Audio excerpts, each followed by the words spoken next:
সবাইকে স্বাগতম জানাচ্ছি আমাদের আজকের এই সেশনে। ইতিমধ্যে আপনারা প্রচার থেকে জানতে পেরেছেন 1872 সালে 15ই মার্চ দ্য এভিডেন্স অ্যাক্ট, তখন এটা ইন্ডিয়ান এভিডেন্স অ্যাক্ট 1872 বলা হতো। আপনারা জানেন এরপর পাকিস্তান এভিডেন্স অ্যাক্ট, তারপরে বাংলাদেশ এভিডেন্স অ্যাক্ট হতে পারতো, সেটা বাংলাদেশ না শুধু এভিডেন্স অ্যাক্ট 1872। 1872 সালে 15 মার্চ এটা গ্রহণ করা হয়েছিল এবং 1 সেপ্টেম্বর 1872 এটা কার্যকর করা হয়। সেই হিসাবে 150 বছর আমরা প্রত্যেক উদযাপন করছি এক প্রকারে বলা যায়। তবে আমাদের উদযাপন শুধুমাত্র এটাকে প্রশংসা করে না, আমরা এটার ক্রিটিক্যাল অ্যানালাইসিস করব। তবে আমরা ধাপে ধাপে সেই দিকে যাব। আজকে আমাদের প্রথম সেশনে আমাদের আজকের বক্তা এই আইনটা সম্পর্কে পরিচয় করে দেবেন এবং এর নানা দিক নিয়ে আলোচনা করবেন। তারপর আমরা পরবর্তীতে আরো কিছু সেশনের পরিকল্পনা করছি, সেখানে আমরা এর বাস্তবিক আরো নানা দিক এবং এর ইতিহাস, এর সাথে যুক্তিবিদ্যার কি সম্পর্ক ইত্যাদি নানা বিষয় নিয়ে আলোচনা করতে আমরা আগ্রহী এবং সে বিষয়ে আমরা প্রস্তুত হচ্ছি। তো সবাইকে স্বাগতম, বক্তা আপনাকেও স্বাগতম। অসংখ্য ধন্যবাদ। করিয়ে দিই, বক্তা ঢাকা বিশ্ববিদ্যালয় থেকে এলএলবি এলএলএম সম্পন্ন করেছেন এবং এখন সহকারী জজ হিসেবে কর্মরত আছেন জেলা ও দায়রা জজ, আদালত, কুমিল্লা। তো আমরা শুরু করব, কারণ আজকের সেশনটা অনেক প্রশ্ন আমাদের বক্তার কাছে, কিন্তু সময় সীমিত, সুতরাং সরাসরি চলে যায় ভালো। আপনারা বক্তার নাম দেখতে পাচ্ছেন না, আমরা বক্তার নামটা এখন দেখতে পাচ্ছেন, বক্তা মায়মুনা আক্তার মনি। তো নামটা আগে বলা উচিত ছিল, যাই হোক। তো আমরা শুরু করি। যেহেতু এই বছরটা আমাদের সংবিধানেরও 50 বছর পূর্তি হচ্ছে এবং সংবিধান নিয়ে আমার বিশেষ আগ্রহ আছে, সুতরাং আমরা যে কোনো, বাংলা ভাষায় একটা প্রবাদ আছে যে সকল মানে রসুনের গোড়া একটা জায়গায় এবং সকল আইনের গোড়া একটা জায়গায়, ফাউন্ডেশন যেটাকে বলা যেতে পারে একটা লিগাল সিস্টেমে, সেটা হচ্ছে। জহির, আপনার মাইক্রোফোনে সম্ভবত সমস্যা হচ্ছে, তাই শোনা যাচ্ছে না? অস্পষ্ট শোনা যাচ্ছে। কি কারণে এরকম হচ্ছে সেটা তো বোঝা যাচ্ছে না। যাই হোক, দর্শক আপনারাও কি শুনতে পাচ্ছেন না ঠিক মতো একটু জানাবেন কমেন্ট করে। তো এখন কি শুনতে পাচ্ছেন? ঠিক আছে, হ্যাঁ আচ্ছা বলেন, মানে অস্পষ্ট শোনা যাচ্ছে তবে বুঝতে পারা যাচ্ছে, বলেন, প্রসিড প্লিজ। হঠাৎ কি হলো? যাই হোক, তো এবছরটা আমাদের সংবিধানের 50 বছর পূর্তি হচ্ছে, তো সেই জায়গা থেকে আমাদের আগ্রহটাও, যে প্রথম প্রশ্নটা হবে যে কনস্টিটিউশনের সাথে, সংবিধানের সাথে যে কোনো আইনের সম্পর্কটা কি। যে কোনো আইনের আলোচনার ক্ষেত্রে এই প্রশ্নটা এভাবে শুরু করা যেতে পারে। ঠিক সেভাবে আমরা আজকের আলোচনাটাও শুরু করতে চাই যে সংবিধানের সাথে এভিডেন্স ল এর কি সম্পর্ক, ল অফ এভিডেন্স বা এভিডেন্স অ্যাক্ট 1872 এর কি সম্পর্ক। আপনারা নিশ্চয় জানেন যে আমাদের সংবিধানের 26 নম্বর অনুচ্ছেদে বলা হয়েছে যে কোনো আইন যেটা আগে ছিল, অর্থাৎ সংবিধান পাশ হবার আগে ছিল, সেটা যদি সংবিধানের সাথে সাংঘর্ষিক হয় তাহলে যতখানি সাংঘর্ষিক ততখানি বাতিল হবে। আবার এর পরে যদি কোনো আইন প্রণীত হয় সেটা যতখানি সাংঘর্ষিক ততখানি বাতিল হবে। তো আমার কাছে প্রশ্ন, নিশ্চয় তাহলে এই সাংবিধানিক যে সামঞ্জস্যতা, কনস্টিটিউশনালিটি নিশ্চয়ই দ্য এভিডেন্স অ্যাক্ট 1872 এ পূরণ করার কথা এবং সাংবিধানিক যে অধিকারগুলো আছে সেগুলো সুরক্ষা দেবার কথা। এটা কতখানি কিভাবে দিয়েছে সে বিষয়ে আমরা বক্তার কাছে জানতে চাচ্ছি।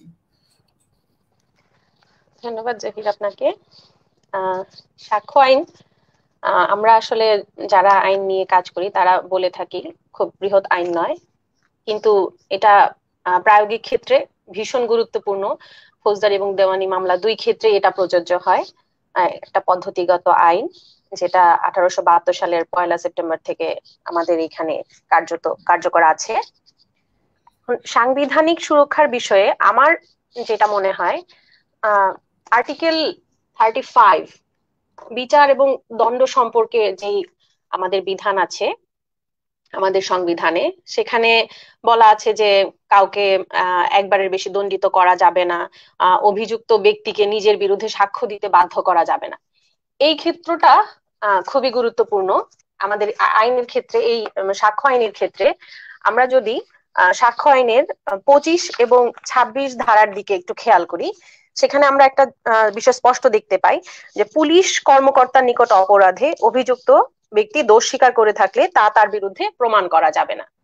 এখানে আমাদের অ্যাডমিশন, কনফেশন, এই বিষয়গুলো যখন সাক্ষ্য আইনে এসছে, সেই ক্ষেত্রে তার বিরুদ্ধে উপযুক্ত বা যথাযথ কর্তৃপক্ষ এবং হচ্ছে তার বিরুদ্ধে সেই সাক্ষ্যটা ব্যবহার হবে সেই ধরনের কোনো ওয়ার্নিং ছাড়া তার বিরুদ্ধে যে সাক্ষ্যটা, তার যে অ্যাডমিশনটা বা কনফেশনটা নেওয়া হচ্ছে সেটা ব্যবহৃত হবে কিনা সেই বিষয়ে আলোচনা করা হয়েছে। যে তার দেয়া সাক্ষ্যটা তার বিরুদ্ধে ব্যবহার করা হবে না ততক্ষণ পর্যন্ত না যে তাকে বলা হচ্ছে যে আপনি এই সাক্ষ্যটা আপনার বিরুদ্ধে ব্যবহৃত হবে, এবং পুলিশ হচ্ছে যথাযথ অথরিটি না।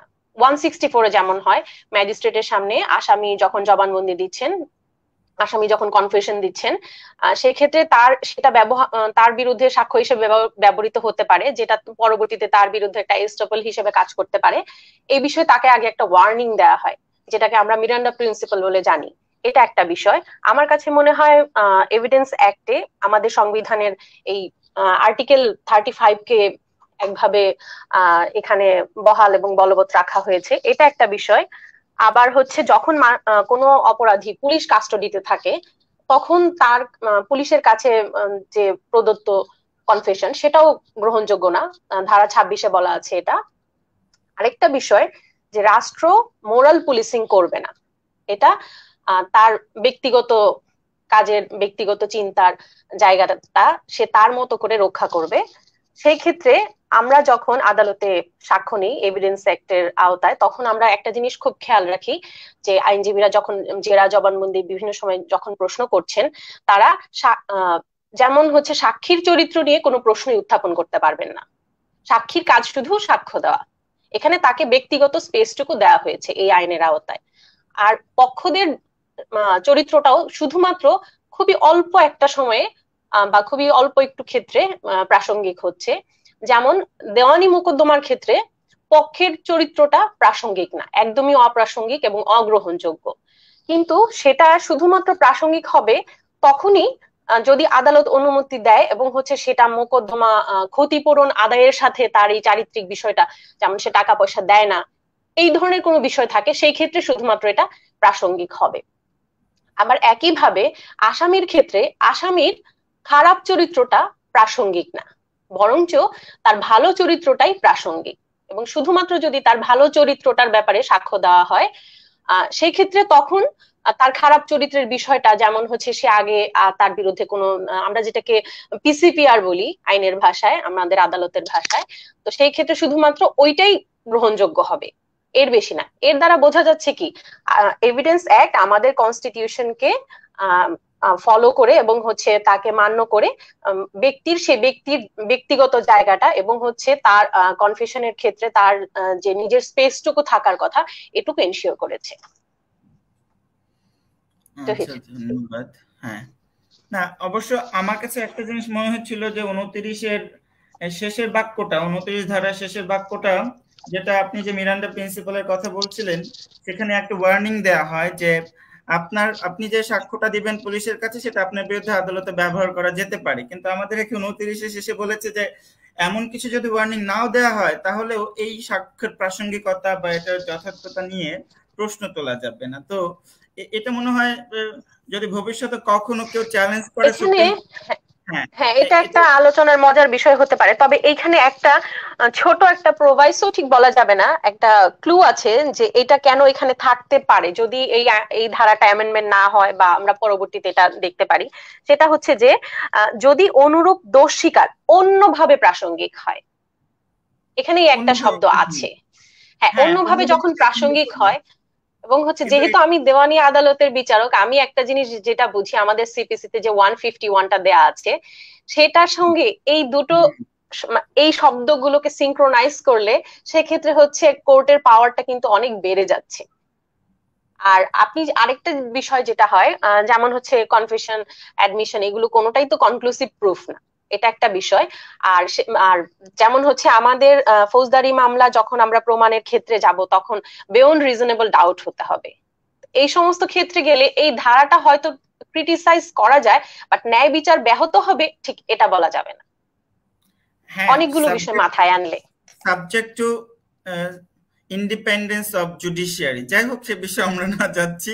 হ্যাঁ, তো তো এরপরে আমরা এখন মূল আইনটাতে ঢুকি, যে এই যে সাক্ষ্য আইন, দ্য এভিডেন্স অ্যাক্ট 1872, এটা কি সব আদালতে মানে প্রয়োগযোগ্য, মানে এটা ব্যবহার করা হয় যে কোনো মামলার প্রমাণের ক্ষেত্রে, নাকি বিশেষ কোনো আদালতে এটা করতে হয়? না, আমাদের এখানে হচ্ছে সাক্ষ্য আইনের 1 নম্বর যে ধারা, সেখানে স্পষ্টভাবে বলা আছে যে সাক্ষ্য আইন আদালতের মধ্যে অথবা সম্মুখে সংগঠিত সকল বিচারিক কার্যক্রমের ক্ষেত্রে, এমনকি কোর্ট মার্শালের ক্ষেত্রেও প্রযোজ্য। কিছু এক্সেপশন দেয়া আছে। এখন এখানে আদালত বলতে আমাদের যে ইন্টারপ্রিটেশন যে ক্লজটা আছে সেকশন 3, সেখানে আদালতের সংজ্ঞাটা দেয়া আছে। তবে এখানে বিশেষ যে আমি এক্সেপশন গুলাই বলছি, যেহেতু আমাদের সময় স্বল্পতা আছে এবং অনেকগুলো প্রশ্ন ডিসকাস করতে হবে। যেমন কোর্ট মার্শাল 3টা স্পেসিফিক আইনের অধীনে যদি হয়, যেমন হচ্ছে the army act 1952, the Naval discipline ordinance 1961, the air force act 1953, এই 3টা আইনের আওতায় যদি কোর্ট মার্শাল হয়, তাহলে সেই ক্ষেত্রে এই সাক্ষ্য আইন প্রযোজ্য হবে না। এছাড়া আরেকটা ক্ষেত্র আছে, যখন আমরা আরবিট্রেটের আদালতে, যখন এটাকে ঠিক আদালত বলা যাবে না, যে সালিশের ব্যাপারটা যখন সংগঠিত হয়, আমাদের এখানে এখন প্রচুর সালিশের কার্যক্রম চলছে, আমাদের যেমন হচ্ছে আমাদের লিগ্যাল এইড কার্যক্রম আছে। তো এই সালিশকারকের অফিসে কিংবা হচ্ছে ওই আদালতগুলোতে ওই সময়কার যত কথাবার্তা, আচরণ, আমাদের আদালতের যে কার্যক্রম প্রসিডিংস গুলো হচ্ছে, সেই সব ক্ষেত্রে তখন হচ্ছে সাক্ষ্য আইনটা ফলো করা হবে না। এছাড়া বাকি সব কোর্টের ক্ষেত্রে এবং হচ্ছে দেওয়ানি এবং ফৌজদারি উভয় আদালতের ক্ষেত্রে সাক্ষ্য আইনটা প্রযোজ্য। ধন্যবাদ। এখন আমাদের প্রশ্নটা হচ্ছে যে সাক্ষ্য আইন নিয়ে আলোচনা করছি, সেই সাক্ষ্য কাকে বলে এবং কত ধরনের সাক্ষ্য থাকতে পারে, এটা নিয়ে একটু আলোচনা করুন। আচ্ছা, আমাদের এই আইনে, সাক্ষ্য আইনের 3 ধারা, 3 ধারাটা মূলত হচ্ছে আমাদের সাক্ষ্য এবং হচ্ছে সাক্ষ্যর প্রকারভেদ বা বিভিন্ন ধরনের সাক্ষ্যের একটা সংজ্ঞা দেওয়া হয়েছে। এই সাক্ষ্য আইনের এভিডেন্স হিসেবে এখানে সংজ্ঞায় বলা হয়েছে all statements which the court permits or requests to be made before it by the witness in relation to matters of fact under inquiry, such statements are called oral evidence. এখানে আবার সংজ্ঞাটা বলেও দিয়েছে, আমি সহজ করে যদি বলি তাহলে হচ্ছে এখানে বিবৃতি হতে পারে, দলিল হতে পারে। all documents produced for the inspection of the court, such documents are called documentary evidence. তার মানে হচ্ছে সাক্ষ্য হচ্ছে সেটাই যেটা আমাদের এই এভিডেন্স অ্যাক্টে বলে দেওয়া আছে, তা হচ্ছে যে মামলার বা মোকদ্দমার প্রয়োজনে যে সাক্ষীরা যে বিবৃতিগুলো দিচ্ছে, সেগুলো আবার হচ্ছে যে দলিলগুলো আদালতের পরিদর্শনের জন্য দাখিল করা হচ্ছে, সেগুলো হচ্ছে সাক্ষ্য। সাক্ষ্য মূলত, তাহলে আমরা এখান থেকে ক্লাসিফিকেশনটা আসলে পেয়ে যাচ্ছি, সাক্ষ্যটা মূলত 2 ধরনের হতে পারে, ওরাল এবং ডকুমেন্টারি। ওরাল বলতে আমরা প্র্যাকটিক্যালি যেটা হচ্ছে আমাদের সাক্ষীরা কাঠগড়ায় দাঁড়িয়ে যে জবানবন্দিগুলো দিচ্ছেন, এগুলোই মূলত হচ্ছে আমাদের ওরাল এভিডেন্স। আর ডকুমেন্ট হচ্ছে আমাদের কোর্টের কাছে পক্ষরা যে সব কাগজপত্র সাবমিট করছে, দলিল, দস্তাবেজ, বিভিন্ন নথিপত্র যা দিচ্ছে, সেগুলো হচ্ছে আমাদের ডকুমেন্টারি এভিডেন্স। ধন্যবাদ। এখন তাহলে এই যে আপনি বললেন যে এভিডেন্সের মধ্যে 2টো জিনিস ইনক্লুডেড, অল স্টেটমেন্টস যেটা কিনা মৌখিক ভাবে দেওয়া যেতে পারে, আর যেটা হচ্ছে নানা ধরনের ডকুমেন্টস। তো এগুলোর মধ্যে নানা ধরনের, এবং এর বাইরেও আমরা যেটা পাই যে এর বাইরে তার কিছু হতে পারে না, এর মধ্যেই আমরা দেখতে পাই যে ঘটনা থাকে, ফ্যাক্ট থাকে, ফ্যাক্ট আমরা প্রমাণ করতে হয় আমাদেরকে এই এভিডেন্সের মাধ্যমে। তো ফ্যাক্ট কাকে বলে, এই ফ্যাক্টটা সম্পর্কে সাধারণত আমরা ফ্যাক্ট বলতে বুঝি কোনো একটা ঘটনা বা একটা বিষয়, কিন্তু যখন আমরা আদালতের প্রসঙ্গে আসব, তখন ফ্যাক্ট শুধুমাত্র এভিডেন্স অ্যাক্টে যেটাকে বলা হচ্ছে ফ্যাক্টের সংজ্ঞা হিসেবে 3 ধারায় যাকে উল্লেখ করা হয়েছে তাকেই আমরা গ্রহণ করতে পারবো। তো এখানে সংজ্ঞায় বলা হয়েছে ফ্যাক্ট আসলে 2টো বিষয়। আমি সহজ ভাষায় বলছি, পুরোটা গোত্র না করি, সময় বাঁচাই আমরা। ফ্যাক্ট হচ্ছে এখানে কোনো বিষয় অথবা হচ্ছে স্টেট অফ থিংস যেটাকে আমরা বলতে পারি, কোনো বিষয়, কোনো জিনিস অথবা কোনো জিনিসের যে অবস্থা, তার যে অর্গানাইজেশনটা হতে পারে, or relation of things capable of being perceived by the senses, মানে হচ্ছে স্পর্শযোগ্য অবস্থায় কোনো জিনিস অথবা হচ্ছে জিনিসের যে অর্গানাইজেশনটা সেটা হতে পারে। আবার সেই আপনি ইন্দ্রিয় গ্রাহ্য বিষয় ছাড়াও মানসিক অবস্থাটাও কিন্তু আপনার একটা ফ্যাক্ট হতে পারে। একটা ফ্যাক্ট কিরকম, আমার ওই সময়ে লোকটা মদ্যপ অবস্থায় ছিল যখন সে খুন করছিল, এটা একটা ফ্যাক্ট। মদ্যপ অবস্থাটা তার একটা বিশেষ একটা শারীরিক মানসিক অবস্থা, যেটা ইন্দ্রিয় গ্রাহ্য নয় একভাবে। এটা হচ্ছে বিষয়। তো মূলত আসলে ফ্যাক্টের মধ্যে দুইটা বিষয় ইনক্লুডেড। একটা হচ্ছে, আমি যদি এইভাবে সহজ ভাষায় বলি, যেটা বস্তু বা ইন্দ্রিয় গ্রাহ্য বিষয়, আরেকটা হচ্ছে মানসিক অবস্থা, the mental condition of which any person is conscious.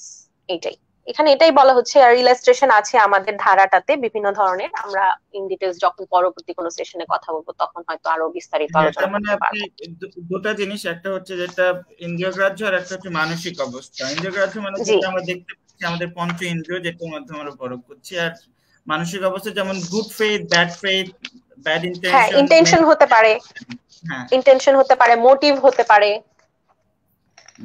তো এখন আমরা আরেকটা জিনিস দেখি যেটা খুবই অনেকবার প্রথম পার্টে খুবই বারবার ব্যবহার করা হবে, যে ফ্যাক্ট ইন ইস্যু এবং রেলেভেন্ট ফ্যাক্ট, এই দুটো টার্ম খুবই ইম্পর্টেন্ট। বিশেষত রেলেভেন্সি অফ ফ্যাক্ট আলোচনা করতে গেলে এইগুলো বুঝতেই হয়। তো এই দুটো টার্ম সম্পর্কে একটু আলোচনা করুন। আচ্ছা, ফ্যাক্ট ইন ইস্যুটা আমাদের এখানে আবার হচ্ছে আমাদেরকে আইনের দ্বারস্থ হতে হবে। তার ইন্টারপ্রিটেশন ক্লজের মধ্যে আমাদেরকে এখানে বলে দেওয়া আছে, ফ্যাক্ট ইন ইস্যু বলা আছে, কোনটা রিলেভেন্ট সেই সংজ্ঞাটাও এখানে দেয়া আছে। তো ফ্যাক্ট ইন ইস্যুর বিষয়টাতে আমি যদি সহজভাবে বলি তাহলে হচ্ছে, ফৌজদারি মামলার ক্ষেত্রে একরকম, দেওয়ানি মামলার ক্ষেত্রে কিছুটা ভিন্ন। দেওয়ানি মামলার ক্ষেত্রে আমরা জানি যে বাদী এবং বিবাদী দুটো পক্ষ থাকে। তো দেওয়ানি মামলার ক্ষেত্রে বাদী যখন কোনো কিছু দাবি করে বা কোনো কিছু বলে, তার কোনো একটা দাবি থাকে, চাওয়া থাকে, তার কোনো একটা প্রার্থনা থাকে, এবং বিবাদী যখন সেই দাবিটাকে অস্বীকার করে, এবং হচ্ছে এই দাবি এবং দাবি অস্বীকারের বিষয়টাকে প্রমাণ করতে পারলে আমরা জজরা হচ্ছে মোকদ্দমার রায়ে পৌঁছে যেতে পারি। সেটাই হচ্ছে দেওয়ানি মামলার ক্ষেত্রে ফ্যাক্ট ইন ইস্যু। আর ফৌজদারি মামলার ক্ষেত্রে ফ্যাক্ট ইন ইস্যু হচ্ছে যখন অভিযোগকারী পক্ষ বা ফরিয়াদি পক্ষ একটা অভিযোগ দাখিল করছে আদালতে, এবং হচ্ছে আসামি সেই অভিযোগটাকে অস্বীকার করছে যে আমি এই অভিযোগ আমার বিরুদ্ধে মিথ্যা, আমি এই অপরাধ করিনি। এবং আদালত যখন সে প্রকৃত পক্ষে অভিযোগটা সত্য কি মিথ্যা, আসামি অপরাধ করেছে বা করেনি, সেটা যখন প্রমাণিত হয়, যখন রায় দেওয়া সম্ভব হয়, এই বিষয়টাই হচ্ছে ফৌজদারি মামলার ক্ষেত্রে ফ্যাক্ট ইন ইস্যু। এখন ফ্যাক্ট ইন ইস্যু, এখানে আমাদের রেলেভেন্ট ফ্যাক্ট কোনটা? তো রেলেভেন্ট ফ্যাক্টটা আসলে আমাদের এই আইনে যে বিষয়গুলোকে রেলেভেন্ট বলা হয়েছে, আমাদের মামলার সংক্রান্ত সমস্ত কার্যধারায় যা কিছুকে রেলেভেন্ট এই আইনে বলা হয়েছে, শুধুমাত্র সেগুলোই হচ্ছে রেলেভেন্ট ফ্যাক্ট। এখানে রেলেভেন্সির সংজ্ঞার ক্ষেত্রে বলা হয়েছে, relevant, one fact is said to B relevant to another when the one is connected with the other in any of the ways referred to in the provision of this act relating to the relevancy of fact। মানে একদম clear করে বলে দেওয়া হয়েছে যে এইখানে ধারাগুলোতে যে বিষয়টাকে প্রাসঙ্গিক বলা হয়েছে শুধুমাত্র সেগুলোই হচ্ছে প্রাসঙ্গিক। মানে প্রাসঙ্গিকতাটাকে আমরা বলতে পারি কিছুটা কনফাইন করা হয়েছে এখানে, খুব মানে বিশাল কলেবরে প্রাসঙ্গিকতাকে রাখা হয়নি। ধারা 5 থেকে 55, তাই তো? মনে রাখা 5 থেকে 55 হচ্ছে রেলেভেন্সি অফ ফ্যাক্টস নিয়ে আলোচনা করেছি। তো এইটা গেল। তো এখন এই যে রেলেভেন্সি অফ ফ্যাক্ট 5 থেকে 55, এটা নিয়ে সংক্ষেপে আলোচনা করুন। এখানে অনেক কিছু আছে, আমাদের এই সেশনে পুরো আলোচনা করা সম্ভব না, কারণ এক একটা কোর্সই ল এভিডেন্স একটা কোর্সই বিভিন্ন বিশ্ববিদ্যালয়ে পড়ানো হয়, আমরা একটা সেশনে সেটা পুরো কভার করতে পারবো না। তো রেলেভেন্সি অফ ফ্যাক্ট নিয়ে সংক্ষেপে একটু আলোচনা করুন। আচ্ছা, এখন যেমন আমরা রেলেভেন্সি অফ ফ্যাক্ট, কোন বিষয়টা রেলেভেন্ট। এখন এখানে যেমন ধারা 6 বলা হয়েছে, আমরা যেটাকে রেস গেস্টাই বলি অথবা রেস জেস্টাই বলি, যে একটা অপরাধ যখন সংগঠিত হচ্ছে তার সেম ট্রানজেকশনে আরো যা কিছু সংগঠিত হচ্ছে, এর প্রতিটা ঘটনাই বা প্রত্যেকটা ফ্যাক্টই হচ্ছে ওই মূল অপরাধ বা ফ্যাক্টটা অথবা সেটার সঙ্গে প্রাসঙ্গিক। যেমন একজন লোক বা অথবা একজন পকেট মারকে রাস্তায় পেটানো হচ্ছে, কেউ একজন তাকে মারছে। এখন তার সেই পকেট মার হবার যে বিষয়টা এবং তাকে মারার যে বিষয়টা, যারা মারছে একত্রিত হয়ে অনেকে মারছে, সেই বিষয়টা যারা দেখছে কিংবা যারা দূর থেকে শুনছে যে একজন পকেট মারকে এখানে মারা হয়েছে, কারো কাছ থেকে সে শুনেছে, সেগুলো প্রত্যেকটাই হচ্ছে এখানে রেলেভেন্ট ফ্যাক্ট এই ঘটনাটার ক্ষেত্রে। এটা একটা বিষয়। আবার যেমন ধরেন facts which are occasion, cause or effect of the facts in issue। ধারা 7-এ যেমন বলা হয়েছে কোনগুলো রেলেভেন্ট হবে, কোন বিচার্য বিষয়ের কারণ, বিচার্য বিষয়ের প্রভাব অথবা ফলাফল, এই প্রতিটা জিনিস হচ্ছে রেলেভেন্ট।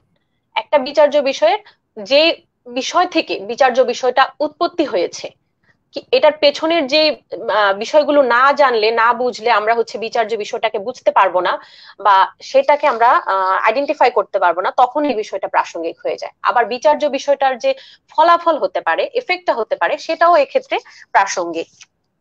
আবার এখানে যেমন ধারা 8-এ বলা হয়েছে আপনার motive, preparation and previous or subsequent conduct. এখানে হচ্ছে তিনটা বিষয়, মোটিভ, অপরাধের মোটিভ হতে পারে, প্রিপারেশন হতে পারে, প্রিভিয়াস অথবা সাবসিকুয়েন্ট কন্ডাক্ট। এই তিনটা বিষয়ই হচ্ছে প্রাসঙ্গিক। যেমন প্রাসঙ্গিক, একজন ডাকাত, সে ডাকাতি করেছে, কি উদ্দেশ্যে ডাকাতি করেছে, তার মোটিভটা কি ছিল, তার প্রিপারেশনটা কেমন ছিল, সে কি সংঘবদ্ধ ডাকাত ছিল নাকি সে এককভাবে চুরি চুরি করছিল, এই বিষয়গুলো, তার আচরণ কি ছিল, সে তখন হচ্ছে আমাদের পেনাল কোডে যেভাবে বলা আছে, হয়তো কখনো সে পথের ধারে ডাকাতি করছিল, চুরি করছিল কিনা বা ডাকাতি করছিল কিনা, এই বিষয়গুলো। আমি আপনাকে যেটা বলতে চাচ্ছি সেটা হচ্ছে এখানে ধারাগুলোতে বলে দেয়া আছে বা কনসাইজ অথবা প্রিসাইজ করে যে কয়টা বিষয়কে প্রাসঙ্গিক বলা আছে। যেমন হচ্ছে আপনার যখন পুলিশ কোনো আসামিকে গ্রেফতার করলো, তো গ্রেফতার করার পরে আমরা জানি যে 25 এবং 26 ধারায় পড়লাম যে সে তার যে কনফেশন হতে পারে বা কনফেশন থেকে কোনো তথ্য যেগুলা সেগুলো রেলিভেন্ট না। তো সেই ক্ষেত্রে তখন আসামি বলল যে আমি ওখানে একটা বোমা রেখে আসছি, আমাদের এই অপরাধটা করার কথা ছিল, সেই বোমাটা তখন পুলিশ তার বক্তব্য মতো উদ্ধার করলো। এখন এই ক্ষেত্রে কিন্তু তার এই আসামির এই বক্তব্যটা পুলিশের কাছে দেওয়া হলে, যেটার ভিত্তিতে বোমাটা উদ্ধার করা হলো, সেই বক্তব্যটা রিলেভেন্ট। এই ধরনের আরো কিছু বিষয়, এখন আমরা পুরো 55 পর্যন্ত সেকশন কি ডিসকাস করব? আমাদের সেই সুযোগ হবে না, হ্যাঁ, সুতরাং হবে না, সেটাই করেছেন মোটামুটি বোঝা গেল।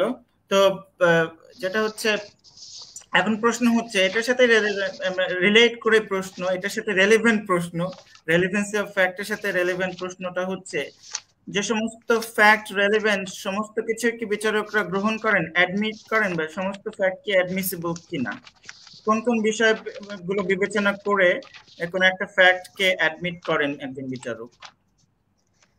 আচ্ছা, অ্যাডমিসিবিলিটির বিষয়টা হচ্ছে এটা 136 ধারা 136 অথবা 165-কে আমরা যদি পড়ি, একত্রিত করে চিন্তায় আনি, সেই ক্ষেত্রে অ্যাডমিসিবিলিটির রেলিভেন্সির বিষয়টা যেমন পুরোটাই হচ্ছে আইন দ্বারা নির্ধারিত, অ্যাডমিসিবিলিটির বিষয়টা হচ্ছে মূলত বিচারকের বিচারিক চিন্তা এবং হচ্ছে তার বিবেচনার উপর নির্ভরশীল। আমরা যখন আদালতে সাক্ষ্য গ্রহণ করি তখন সেই ক্ষেত্রে আমরা যেমন আইনজীবীরা পল ব্রাউনের গোল্ডেন নীতিটা অনুসরণ করেন জেরা জবানবন্দি গ্রহণের ক্ষেত্রে, যেটা ভালো আইনজীবীরা বলে থাকেন, বা অথবা বেস্টের নীতিটা গ্রহণ করে থাকেন। যেমন সাক্ষী খুব কি বলে আপনার রাগী বা হচ্ছে মনে হয় যে খুব শিক্ষিত অথবা চটপটে, সেই ক্ষেত্রে আইনজীবী খুব গম্ভীর এবং তার সঙ্গে সরাসরি প্রশ্নে চলে যান, কথা বলেন।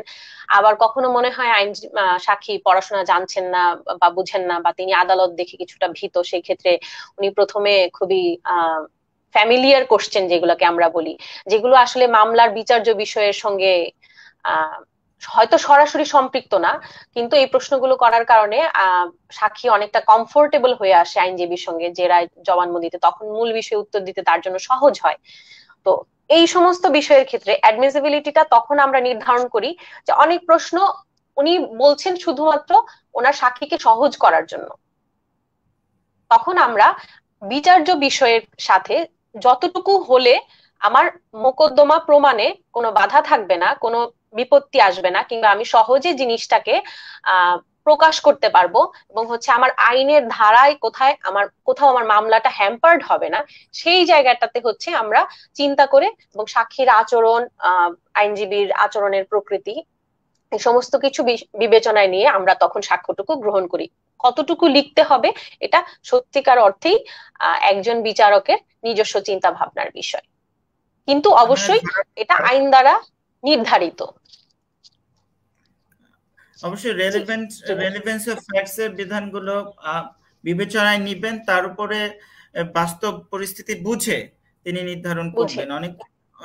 অনেক কিছু এখানে থাকার পরও সেটা রেলেভেন্ট মনে নাও হতে পারে বিচারকের কাছে। যেমন অনেক সময় আমি আমার বিচারিক এক্সপিরিয়েন্স থেকে যেটা বলতে পারি, সাক্ষী খুবই নার্ভাস, আইনজীবী খুব কঠোরভাবে প্রশ্ন করছেন, তখন সাক্ষী তার প্রশ্ন, আইনজীবী যে প্রশ্নটা করেছেন সেই প্রশ্নের সাথে আরো কিছু বাড়তি কথা বলে দিচ্ছেন, যেটা তার জবানবন্দিতে ছিল, কিন্তু আইনজীবী যে রায় তার নিজের প্রমাণের স্বার্থে হয়তো সেখানে এই প্রশ্নটা উনি এড়িয়ে গেছেন অথবা সতর্কভাবে করেননি। কিন্তু আমি যদি সাক্ষীর ওই অংশটুকু বা ওই বক্তব্যটুকু, কথাটুকু না গ্রহণ করি, অথবা হচ্ছে আমি সাক্ষ্য হিসেবে লিপিবদ্ধ না করি, তাহলে আমার ভবিষ্যতে মোকদ্দমার প্রমাণটা ব্যাহত হতে পারে। তখন আমি নিজ থেকে সেই চিন্তার ফলশ্রুতিতে আমি হচ্ছে সাক্ষ্যটা লিপিবদ্ধ করি।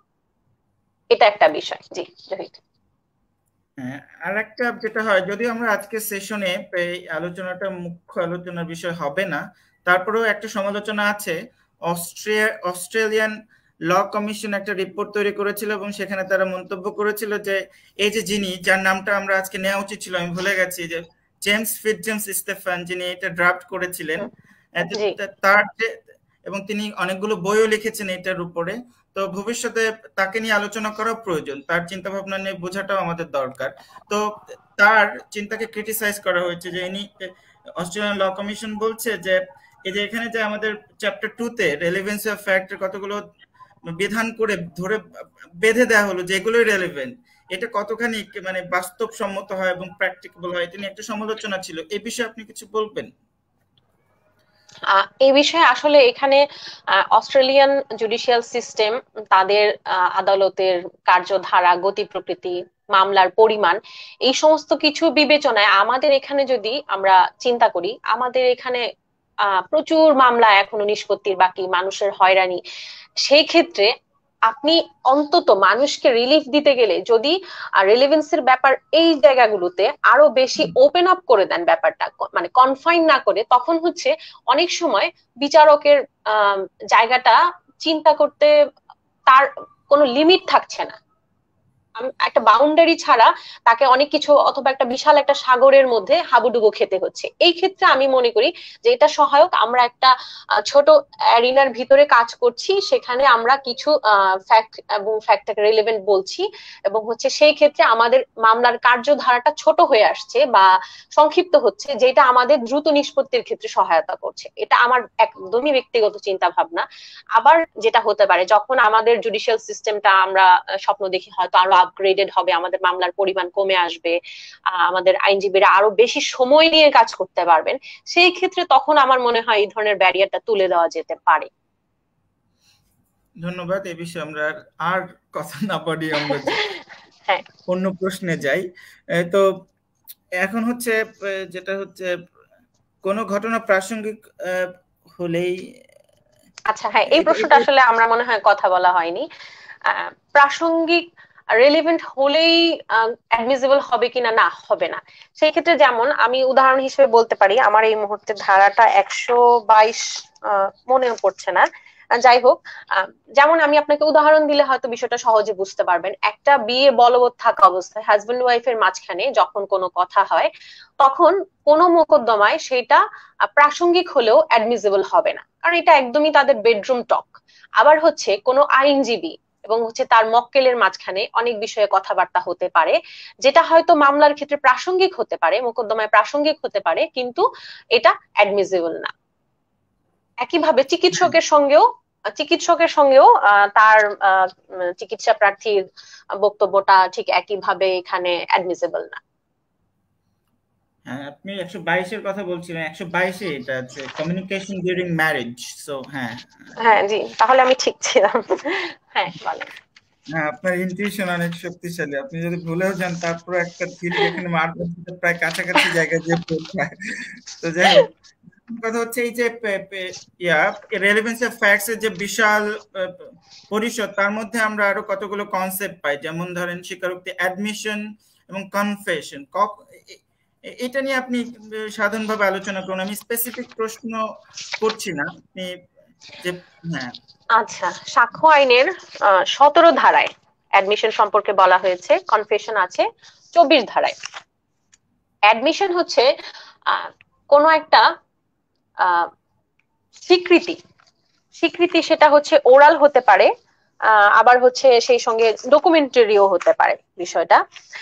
যেমন অ্যাডমিশনের ডেফিনেশনে বলা আছে, an admission is a statement, oral or documentary, which suggests any inference as to any fact in issue or relevant fact, or which is made by any of the persons and under the circumstances hereinafter mentioned.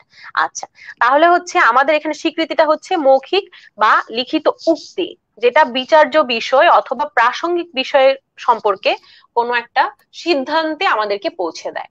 এখন আমি একজন লোকের সঙ্গে 50,000 টাকার বিনিময়ে একটা জমি কেনার চুক্তি করেছিলাম, তো সেই ক্ষেত্রে জমিটা আমি দখল হস্তান্তর করিনি। লোকটা যখন দখলের জন্য মামলাটা করলো, তখন আমি যদি স্বীকার করে নেই যে না, আমি হচ্ছে তার সঙ্গে একটা চুক্তিতে এসেছিলাম, 50,000 টাকার বিনিময়ে এই জমিটা সে কিনে নিবে, সেই ক্ষেত্রে আমার এই বক্তব্যটা হচ্ছে একটা অ্যাডমিশন। এখানে এই বক্তব্যটা অ্যাডমিশন হতে পারে, আমি এই বক্তব্যটা মৌখিক ভাবেও হতে পারে, লিখিত ডকুমেন্টারি আকারেও হতে পারে। আর কনফেশন বিষয়টা হচ্ছে সেটা দোষ স্বীকার করে নেওয়া, সেই দোষ স্বীকারটা আমাদেরকে একটা সিদ্ধান্তে পৌঁছে দেয়। কিন্তু অ্যাডমিশনের ব্যাপারটা সেটা শুধুমাত্র দোষ সংক্রান্ত বিষয়ে হবে না, সেটা যে কোনো বিষয় হতে পারে। একটা ফ্যাক্টকে অ্যাসার্টিভ ভাবে বর্ণনা করার যে বিষয়টা, সেটা হচ্ছে অ্যাডমিশন। জি জহির, ধন্যবাদ। আমরা এখানে একটা বিষয় আছে যে দোষ স্বীকারোক্তি, ধরেন আপনি আপনি ব্যাখ্যা করেছেন যে কখন দোষ স্বীকারোক্তি প্রাসঙ্গিক না, পুলিশের বা ম্যাজিস্ট্রেটের কাছে দোষ স্বীকারোক্তির সাক্ষ্যগত মূল্যটা কি? পুলিশের কাছে মানে দোষ স্বীকার করলে কি হবে, ম্যাজিস্ট্রেটের কাছে, জুডিশিয়াল ম্যাজিস্ট্রেটের কাছে দোষ স্বীকার করলে তার সাক্ষ্যগত মূল্যটা কি হবে, এই বিষয়টা নিয়ে আলোচনা করুন। আমাদের একটা প্রশ্ন করেছেন একজন দর্শক, সেটা বোধহয় এটার সাথে রিলেটেড, এটার উত্তর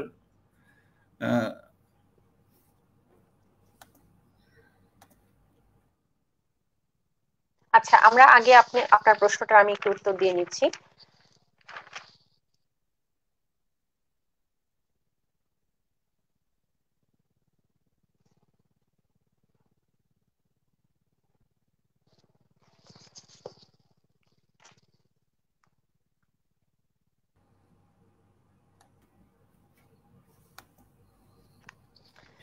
আচ্ছা, দোষ স্বীকার বা কনফেশনের যে বিষয়টা থাকে, আমরা এটাকে দুটো ভাগে ভাগ করতে পারি। একটাকে আমরা জুডিশিয়াল কনফেশন বলি, আরেকটাকে আমরা বলি হচ্ছে এক্সট্রা জুডিশিয়াল কনফেশন।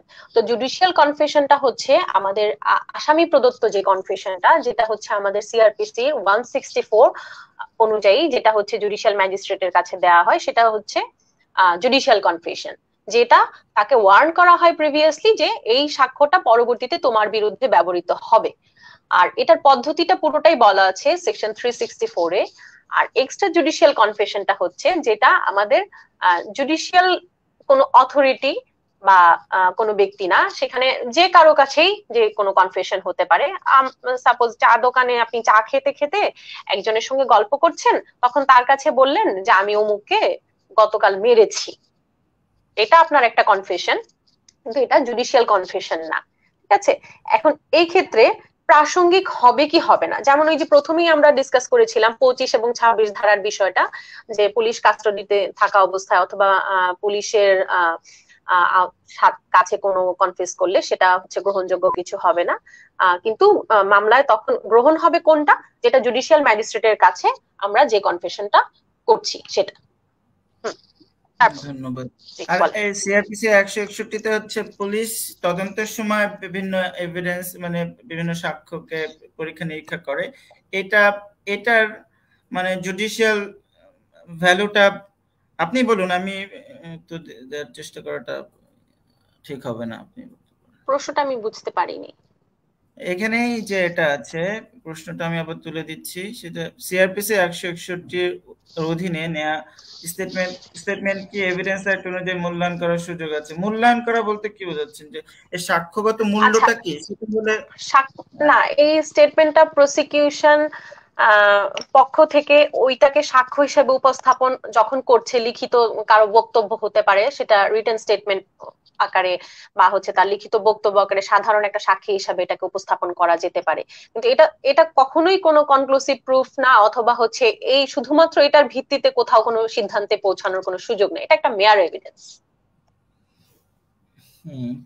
এমনকি যেটা হচ্ছে এর পরের প্রশ্নটা হবে যে ধরেন কেউ একজন সহ অভিযুক্ত, তিনি আরেক নিজে এবং অন্যদের সহ মানে করে অভিযুক্ত করে বা দোষ স্বীকার করলেন, এটার ভিত্তিতে কি অন্যকে, যে যার সম্পর্কে বলা হলো যে সেও অপরাধ করেছে, আমি তার সাথে ছিলাম, তাহলে কি শাস্তি দেওয়া যাবে স্রেফ এই এভিডেন্সটা বা এই কনফেশনটার উপর ভিত্তি করে? না, শুধু এটার উপর ভিত্তি করে শাস্তি দেওয়া যাবে না।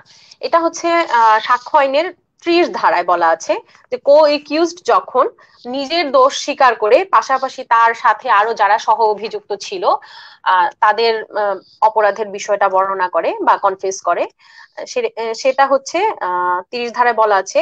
এখানে বিষয়টা হবে 30 ধারা আমরা তখনই এটাকে বিবেচনায় আনতে পারবো যখন হচ্ছে একটা অপরাধের জন্য একাধিক ব্যক্তি অভিযুক্ত হবে এবং হচ্ছে সেই অভিযোগটা একই সঙ্গে বিচার্য হবে, একই সঙ্গে বিচার হচ্ছে এমন, এবং সে নিজেকে সেই অভিযোগের জন্য নিজের দোষ স্বীকারের পাশাপাশি অন্য অপরাধীদের দোষটাও বলে দিচ্ছে বা স্বীকার করে নিচ্ছে। এবং হচ্ছে এই ধরনের দোষ স্বীকারোক্তি যদি প্রমাণিত হয় তাহলে সাক্ষ্য হিসেবে আমলে নেওয়া যাবে, কিন্তু এটা কোনো কনক্লুসিভ প্রুফ না, অথবা হচ্ছে শুধুমাত্র এটার উপর ভিত্তি করে আদেশ প্রদান করা যাবে না, এটা অন্যান্য সাক্ষ্য প্রমাণ দ্বারা এটা সাপোর্টেড হবে এবং হচ্ছে এটা এস্টোপেল হিসেবেও ব্যবহৃত হবে। হ্যাঁ, সাপোর্টেড হবে মানে করোবোরেশনের দরকার হবে। হ্যাঁ, করোবোরেশন হবে। এই টার্মটার সাথে পরিচয় হওয়া দরকার, যে করোবোরেশন দরকার, এবং এটা নিয়ে মামলাও হয়েছে যে করোবোরেশন ছাড়া স্রেফ একজন সহ অভিযুক্তের কনফেশনের ভিত্তিতে কাউকে শাস্তি দেওয়া যাবে না। এখন আসি আমরা সাধারণত হিয়ারসে এভিডেন্স কমন ল ট্রেডিশন এবং তার অনুযায়ী সেটাকে আমরা কোডিফাই করেছি, মানে স্টেফেন সাহেব আমাদের এভিডেন্স অ্যাক্টে কোডিফাই করেছেন যে হিয়ারসে এভিডেন্স সাধারণত গ্রহণযোগ্য হয় না, কিন্তু এর কিছু ব্যতিক্রমও আছে, এই সম্পর্কে আলোচনা করুন। আচ্ছা, হেয়ারসে এভিডেন্সের বিষয়টা হচ্ছে যে সাক্ষ্যটা আমি দিচ্ছি সেই বিষয়ে, বিচার্য বিষয়ে অথবা হচ্ছে যে প্রসঙ্গে আমি দিচ্ছি, ঘটনাটা আমি নিজের চোখে দেখিনি, নিজের কানেও শুনিনি, আমি অন্য কারো কাছ থেকে শুনে সেই বিষয়ে আমার বক্তব্য প্রদান করছি, এটাই হচ্ছে হেয়ারসে এভিডেন্স। এখন হেয়ারসে এভিডেন্সটা আমাদের সাক্ষ্য আইনে ধারা 6 যেটা বলা হচ্ছে আপনার রেস কেসটাই, এবং হচ্ছে আপনার 32 এবং 33 সম্ভবত দুটো ধারা। এক মিনিট, আমি একটু আইনটা দেখে নিচ্ছি। আপনি ঠিকই বলেছেন, 32-33 এই বিষয়গুলো আছে। হ্যাঁ, ব্যতিক্রম হেয়ারসে এভিডেন্সটা যখন নেওয়া হবে না, এটার ব্যতিক্রম হচ্ছে ধারা 6, 32, 33 এবং হচ্ছে অ্যাডমিশন এবং কনফেশন, এই দুটো ক্ষেত্রেই। এই এই দুটো ক্ষেত্রে ইন টোটাল তাহলে আমরা বলতে পারছি যে সার্বিকভাবে তিনটা ক্ষেত্র বা তিনটা ধারা এবং হচ্ছে আর দুটো বিষয় অ্যাডমিশন এবং কনফেশনকে ইনক্লুড করলে বলতে পারি যে এই ক্ষেত্রে হেয়ারসে এভিডেন্সটা গ্রহণযোগ্য হবে। যেমন যখন কেউ মারা যাওয়ার সময় সে স্টেটমেন্ট দিচ্ছে, সে তার হচ্ছে ডাইং ডিক্লারেশন দিচ্ছে। এখন মৃত ব্যক্তিকে আনা সম্ভব না, মৃত ব্যক্তি অন্য কারো কাছে তার একটা বক্তব্য প্রদান করেছেন, ডাইং ডিক্লারেশন দিয়েছেন, সেই ডিক্লারেশনটা আমরা যিনি শুনছেন তার কাছ থেকে আমরা সাক্ষ্যটা গ্রহণ করতে পারি। এই ক্ষেত্রে এটা অ্যাডমিসিবল এবং হচ্ছে রেলিভেন্ট। অবশ্যই রেলিভেন্ট, তবে এখানে কিছু ব্যতিক্রম বলা আছে 32-33-এ, সেই দিকে আমরা না যাই। আর যেমন হচ্ছে এই যে রেজ কেসটা এর যে নীতিটা বলছিলাম, যে একটা সেম ট্রানজেকশনে যখন হচ্ছে সবকিছু, তখন সেই শোনা সাক্ষ্যটাকেও আমরা গ্রহণ করছি। এই হেয়ারস এভিডেন্স এই কয়েকটা ব্যতিক্রম ছাড়া আর কোথাও এখানে সুযোগ নাই এটাকে গ্রহণযোগ্য না। ধন্যবাদ। আমরা প্রথম পর্বের আলোচনাটা প্রায় শেষের দিকে চলে আসছি। এখন শেষ প্রশ্ন প্রথম ভাগের উপরে। আপনারা জানেন যে এভিডেন্স অ্যাক্টটাকে তিনটা ভাগে ভাগ করা হয়েছে, তিনটা পার্ট আছে আইনটাতে, ফার্স্ট, সেকেন্ড, থার্ড। আমরা আলোচনাটাকে তিনটা ভাগেই করছি। তো এই ভাগে প্রথম ভাগে শেষ প্রশ্নটা হচ্ছে আদালতের রায় কোন কোন ক্ষেত্রে প্রাসঙ্গিক, এবং এই বিষয়টা আলোচনা করুন। আচ্ছা, আদালতের রায় প্রাসঙ্গিক। আদালতের রায় হচ্ছে আমাদের দেওয়ানি মামলার ক্ষেত্রে রেস জুডিকাটার যে নীতিটা আমরা ফলো করি, যে সিপিসির হচ্ছে 11 ধারায়। তো রেস জুডিকাটা আদালতের রায় একই পক্ষদের মধ্যে যখন একটা স্বার্থ সংশ্লিষ্ট বিষয় নিয়ে মোকদ্দমা ছিল, সেই একই বিষয়ে যখন আরেকটা মোকদ্দমা চলে আসে, তখন ডেফিনেটলি আদালতের প্রিভিয়াস রায়টা এখানে প্রাসঙ্গিক। আবার যেমন ফৌজদারি মামলার ক্ষেত্রে যেটা হতে পারে, আমাদের ধারা 403-এর যে ডাবল জিওপার্ডির যে নীতিটা আছে, আমরা একই ব্যক্তিকে দুইবার সাজা দিব না।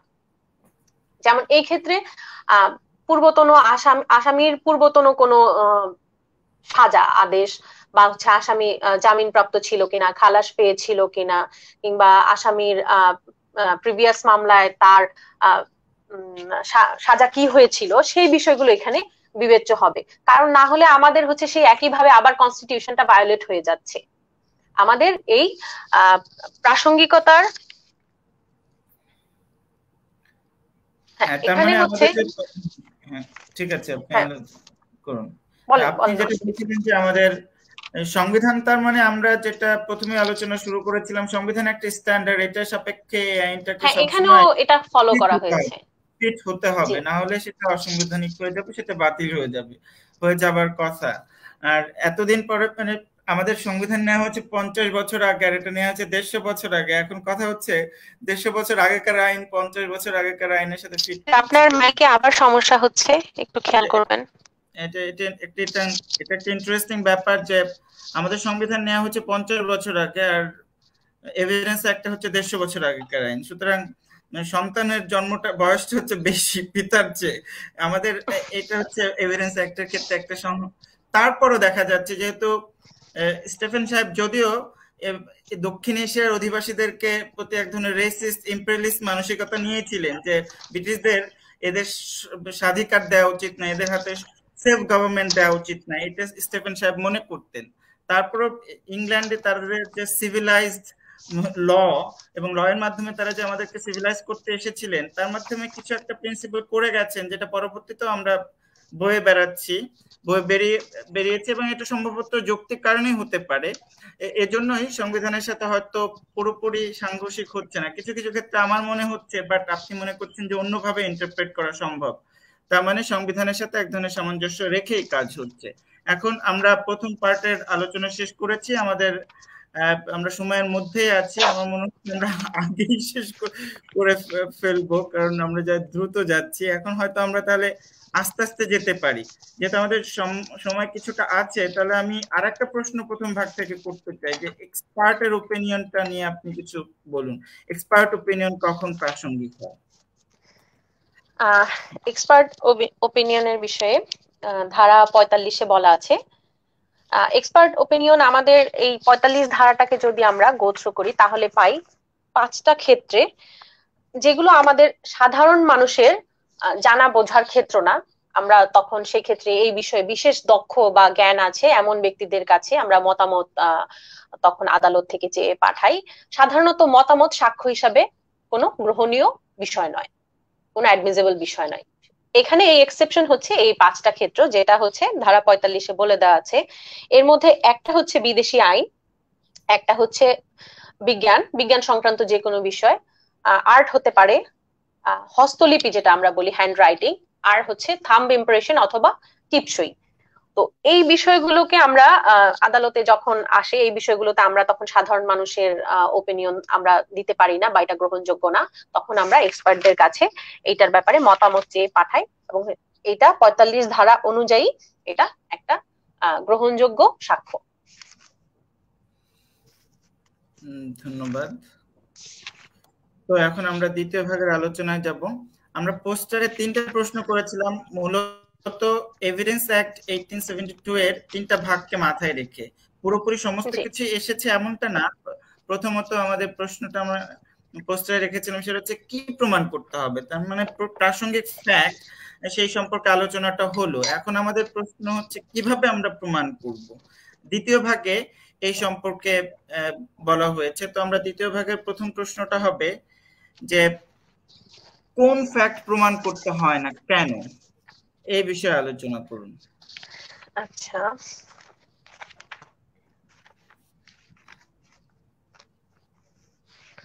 আমরা যেহেতু খুব ব্রিফ ডিসকাশন করছি আর সাক্ষ্য আইনের মতো একটা গুরু গম্ভীর বিষয়কে প্রতি সেকশন ধরে ডিসকাশন করার আসলে প্রয়োজন আছে, কিন্তু আমাদের এই অল্প সময়ে ব্রিফ ডিসকাশনটাতেই যেতে হচ্ছে।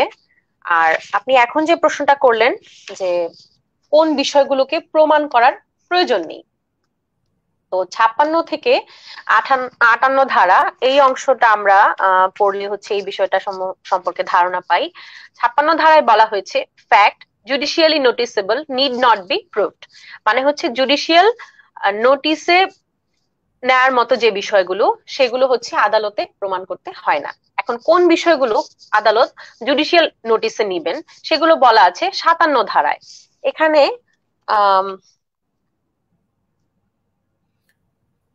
মোট 11টি বিষয়, 11টি বিষয়। এখানে হচ্ছে 57 ধারায় facts of which court must take judicial notice, কোন কোন বিষয়ে এখানে জুডিশিয়াল নোটিসে নিবেন কোর্ট সেই বিষয়গুলো বলা আছে। এখানে দেখছি আমি আইন ধারা অনুযায়ী 11টি বিষয়ের কথা উল্লেখ আছে। তার মধ্যে যেমন হতে পারে, আমি কিছু উদাহরণ হিসেবে বলছি, বাংলাদেশের সকল আইন, সশস্ত্র বাহিনীর জন্য অস্ত্র রসদ যেগুলো আর্টিকেলস অফ ওয়ার যেটাকে আমরা বলি, তারপর হচ্ছে আমাদের আইনসভার যে কার্যসমূহ সেগুলো হতে পারে, বাংলাদেশের সকল আদালত সমূহের সিল সেগুলো হতে পারে, বাংলাদেশে কোনো সরকারি পদে কারো যোগদানের বিষয়ে আমাদের যে সরকারি গেজেট গুলা প্রকাশিত হয় সেই গেজেট গুলো আছে, তারপর হচ্ছে রাষ্ট্রীয় সরকার কর্তৃক স্বীকৃত কোনো অস্তিত্ব উপাধি বা ন্যাশনাল ফ্ল্যাগ বা জাতীয় পতাকা সেই বিষয়টা, সময়ের হিসাব বিভাগ, ভৌগোলিক বিভাগ, সরকারি ছুটি, এই সকল বিষয়, বাংলাদেশের ভূখণ্ড সমূহ যেমন হচ্ছে কোনোটা হয়তো বাদ হতে পারে, ইনক্লুড হতে পারে আমাদের সংবিধান সংশোধনের মাধ্যমে সেটা হতে পারে, এই সকল বিষয়গুলোকে আদালত হচ্ছে জুডিশিয়াল নোটিসে নিবেন। এছাড়া আরো আছে অন্য কোনো দেশের সঙ্গে আমাদের যুদ্ধ হচ্ছে কিনা, আর অপরাষ্ট্র বা সংগঠনের বিরোধ আরম্ভ হওয়া, চলতে থাকা, অবসান হওয়া, এগুলো। তারপর আমাদের জহির, আপনি কি শুনতে পাচ্ছেন? আদালতের গঠন, সদস্য এবং হচ্ছে আমাদের সমুদ্র পথ, স্থলপথ, এই সমস্ত কিছু নিয়মাবলী। ধন্যবাদ। এখন আমার নেটওয়ার্কটা একটু আনস্টেবল আছে, সো ছিল এতক্ষণ, আশা করি এখন শুনতে পাচ্ছেন। তো আপনি বললেন যে কোন কোন ফ্যাক্ট প্রমাণ করতে হয় না, সম্ভবত আপনি বললেন যে 56 থেকে 58-তে করতে হয় না, আপনি জুডিশিয়াল নোটিসের কথা বললেন। আপনি কি অ্যাডমিশনের কথা বলেছেন 58 নম্বর ধারাটা? যে কোন একটা 58 নম্বর ধারাটা বলিনি আমি, 57 নম্বর ধারার ব্যাপারে এতক্ষণ বলছিলাম। যেমন হচ্ছে এখানে 58 নম্বর ধারাটা যেটা বলা হয়েছে, স্বীকৃত ঘটনাগুলো প্রমাণ করার দরকার নেই। মোকদ্দমায় পক্ষগণ বা তার প্রতিনিধিগণ যদি কোনো বিষয় মামলা শুনানির সময় স্বীকার করতে সম্মত হয়, অথবা শুনানির পূর্বে যদি তারা এটা নিজে লিখে আদালতে উপস্থাপন করে, যেমন আর্জি, জবাব, এখানে যা কিছু বলা হচ্ছে তা বোঝা যাচ্ছে যে পক্ষ সেটাকে স্বীকার করেই আদালতে সেটা দাখিল করেছে। এখন এই জিনিসগুলা প্রমাণের প্রয়োজন নাই। তখন যখন আর্জি দাখিল করছে, সে যা বলছে সে তা স্বীকার করে নিচ্ছে, আর তার আর্জির বক্তব্যটা একইভাবে বিবাদীর জবাবে যা আছে সে জবাবের বক্তব্যটা সেটাও তার স্বীকৃত বক্তব্য। এইটাই হচ্ছে এখানে বলা হচ্ছে যে স্বীকৃত, এবং দুই পক্ষের যে বিষয়টা দুই পক্ষই স্বীকার করে নিচ্ছে তাদের আর্জি জবাব অনুযায়ী, সেটা প্রমাণ করার কোনো দরকার নেই, আবশ্যকতা নেই। শুধুমাত্র যেখানে কনফ্লিক্ট তৈরি হচ্ছে, অথবা যেখান থেকে আমরা বলছি যে বিচার্য বিষয়ের উৎপত্তি হচ্ছে, সেটাই হচ্ছে আমাদের সাক্ষ্য প্রমাণ গ্রহণের বিষয়, সেই ক্ষেত্রে সাক্ষ্য প্রমাণ গ্রহণের বিষয়। সবই যদি স্বীকার করে নিত তাহলে আমাদের জন্য জ্বালা যন্ত্রণা কমতো, কিন্তু সেটা মোকদ্দমা কমছে কমে না, যেত। কারণ হ্যাঁ, এবং আমাদের এত কিছু পড়ারও দরকার হতো না। তো যাই হোক, কিন্তু সেটা তো হবে না, অন্ধ হলে প্রলয় বন্ধ হবে না। তো আমাদেরকে এগুলো সম্পর্কে জানতে হবে। তো এটা গেল। এরপরে এখন প্রশ্ন হচ্ছে, আপনি প্রথম দিকে আলোচনা করেছিলেন সাক্ষ্য দুই প্রকার, মৌখিক এবং দালিলিক। এখন আমাদের প্রশ্ন হচ্ছে যে এই কখন মৌখিক সাক্ষ্য দেয়া যায়, কখন দালিলিক সাক্ষ্য দেয়া যায়, দালিলিক সাক্ষ্যের ব্যাপারে প্রকারভেদ আছে কিনা ইত্যাদি বিষয় নিয়ে একটু আলোচনা করুন। আচ্ছা, সাক্ষ্যের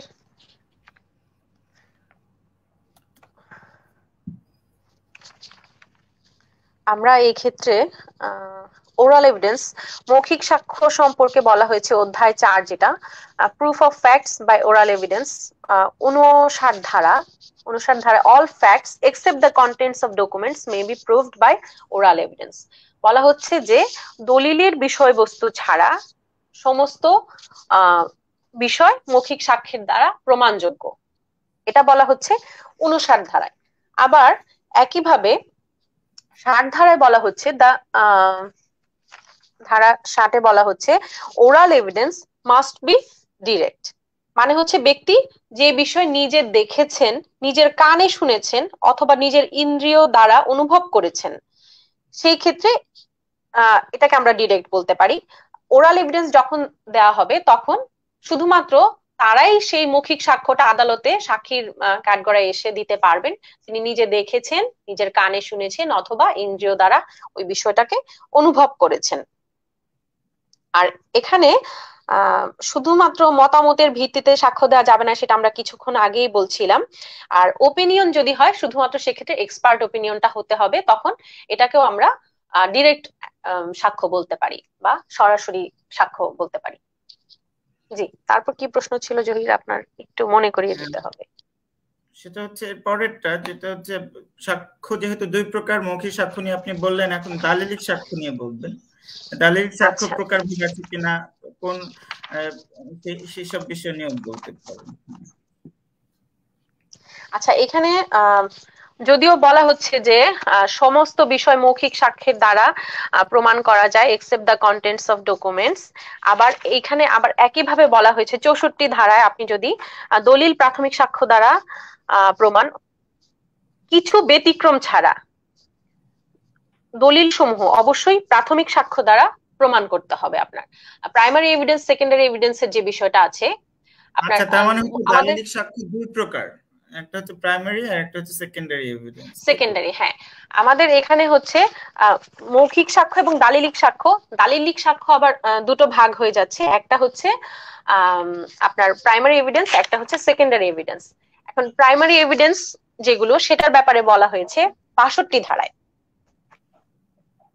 মানে সংজ্ঞা দেওয়া হয়েছে। হ্যাঁ, সংজ্ঞা দেওয়া হয়েছে। এক্সপ্লানেশন, আচ্ছা। প্রাথমিক সাক্ষ্য হলো সংশ্লিষ্ট দলিলটি আদালতের পরিদর্শনের জন্য দাখিল করা, মানে হচ্ছে যে দলিলটা আদালতে দেয়া হবে সেই দলিলটা ইটসেলফ হচ্ছে প্রাইমারি ডকুমেন্ট, এবং হচ্ছে সেই দলিলটা কিভাবে হচ্ছে একটা মাধ্যমিক সাক্ষ্য হয়ে যায়, সেই বিষয়টা আমাদের ধারা, মিনিট, আচ্ছা 63 ধারায় বলা আছে, হ্যাঁ 63-তে বলা আছে 63-তে বলা আছে যেমন মাধ্যমিক সাক্ষ্যগুলোর মধ্যে আমরা যেমন নিতে পারি সার্টিফাইড কপি হতে পারে, তারপর হচ্ছে ফটোকপি হতে পারে, অথবা হচ্ছে আপনার দলিলের মূল দলিল থেকে প্রণয়ন করা অথবা মূল দলিলের প্রতিলিপি হতে পারে। আবার একটা ডকুমেন্ট যেটা হচ্ছে কোনো পার্টি নিজে সম্পাদন করেনি, কাউন্টার পার্ট যেটাকে বলি দলিলের, সেটাও হচ্ছে সেকেন্ডারি এভিডেন্স হতে পারে। আবার যেই ব্যক্তি কোনো ব্যক্তিকে দলিলটা লিখতে দেখেছেন, তো সেই তার প্রদত্ত দলিলের বিষয়বস্তু সম্পর্কে যে বর্ণনাটা, মৌখিক যে বর্ণনাটা, সেটাও আপনার হচ্ছে সেকেন্ডারি এভিডেন্স। এখন আপনি বলছিলেন সম্ভবত যে 64-তে আছে যে সমস্ত ব্যাপার, সমস্ত ক্ষেত্রেই কন্টেন্টস, বিশেষত কোন একটা দলিলের কন্টেন্টস সংক্রান্ত বিষয়গুলো সমস্তটাই প্রমাণ করতে হবে প্রাইমারি সাক্ষ্য দিয়ে, এক্সেপ্ট 65-তে কি বলা আছে সেটা, তাই না? 65-তে অর্থাৎ কোন কোন ক্ষেত্রে মানে সেকেন্ডারি এভিডেন্স। বিষয়টা হচ্ছে একটা ধারায় বলা হচ্ছে আপনি মৌখিক সাক্ষ্য দ্বারা সবকিছু প্রমাণ করতে পারবেন দলিলের বিষয়বস্তুটা ছাড়া। কিন্তু আবার যে 65-তে যে আমরা যখন দেখছি যে সকল ক্ষেত্রে দলিল সম্পর্কে আপনার মাধ্যমিক সাক্ষ্য বা সেকেন্ডারি এভিডেন্সটা দেয়া যাচ্ছে। এখন 64 ধারার বিধান এবং ব্যতিক্রম ছাড়া প্রাথমিক সাক্ষ্য দ্বারা প্রমাণ করতে হবে। আর 65 ধারায় 7টা ক্ষেত্র ব্যতিক্রম বলা হয়েছে, মানে এই 7টা ব্যতিক্রম ছাড়া অন্যান্য ক্ষেত্রে আমাদের বিষয়টা কি দাঁড়াচ্ছে দেখেন। আমি একটু পড়ছি 65 ধারা থেকে।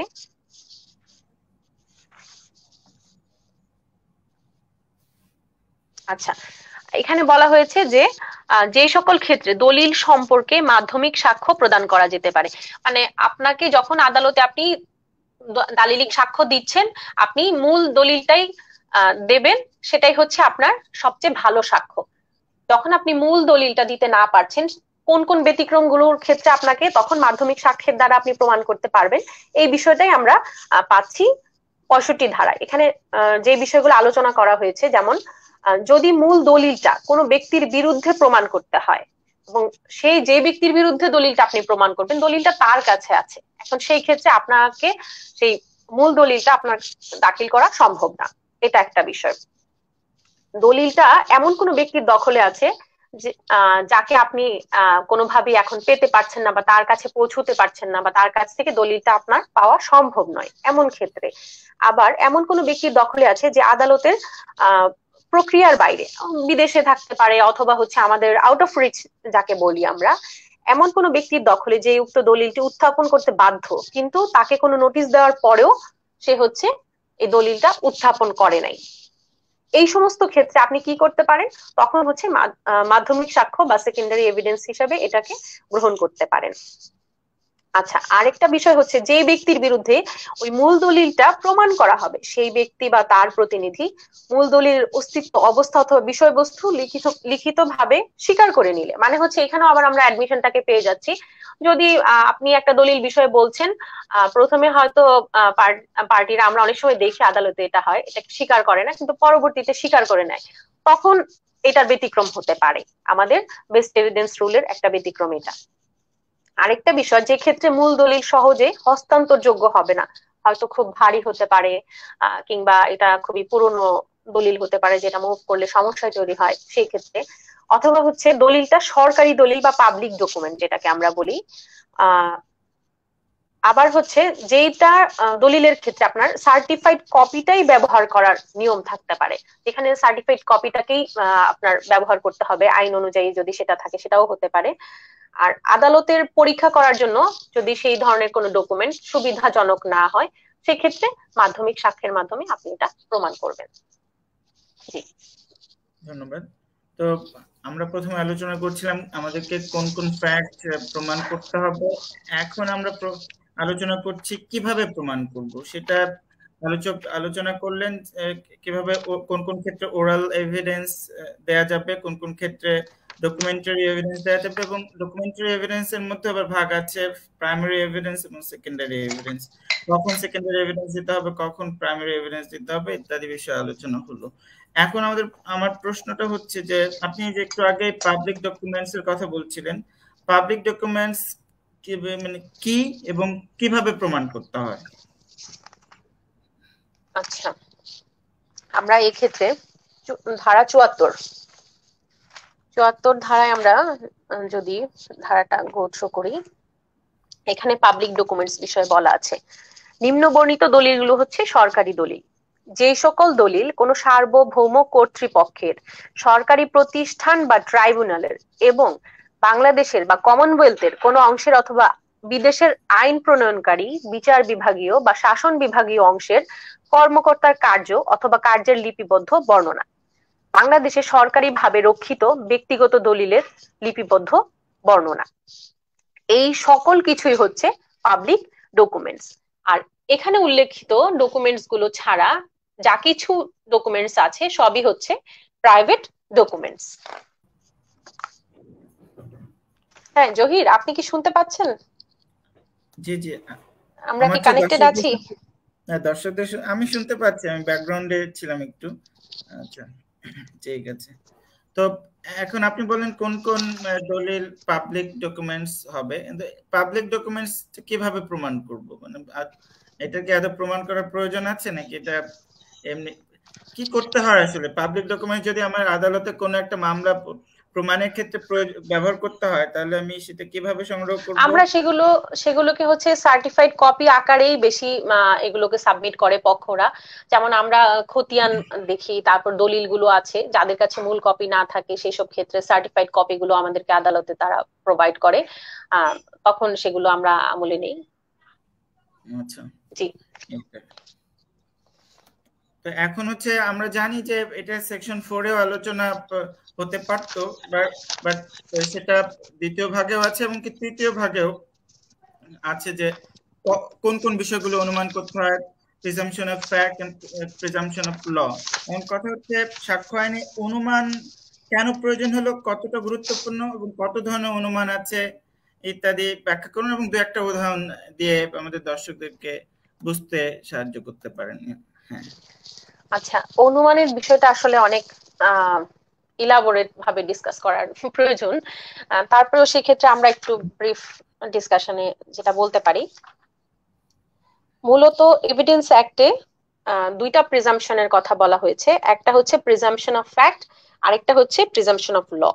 এখন প্রিজাম্পশনকে আবার কিছু প্রিজাম্পশন হচ্ছে আপনার রিবাট করতে পারবেন, খণ্ডন করা যায়, কিছু প্রিজাম্পশনকে খণ্ডন করা যায় না। যেমন এখানে আমরা যদি একদম আইনের প্রথম দিকে চলে যাই,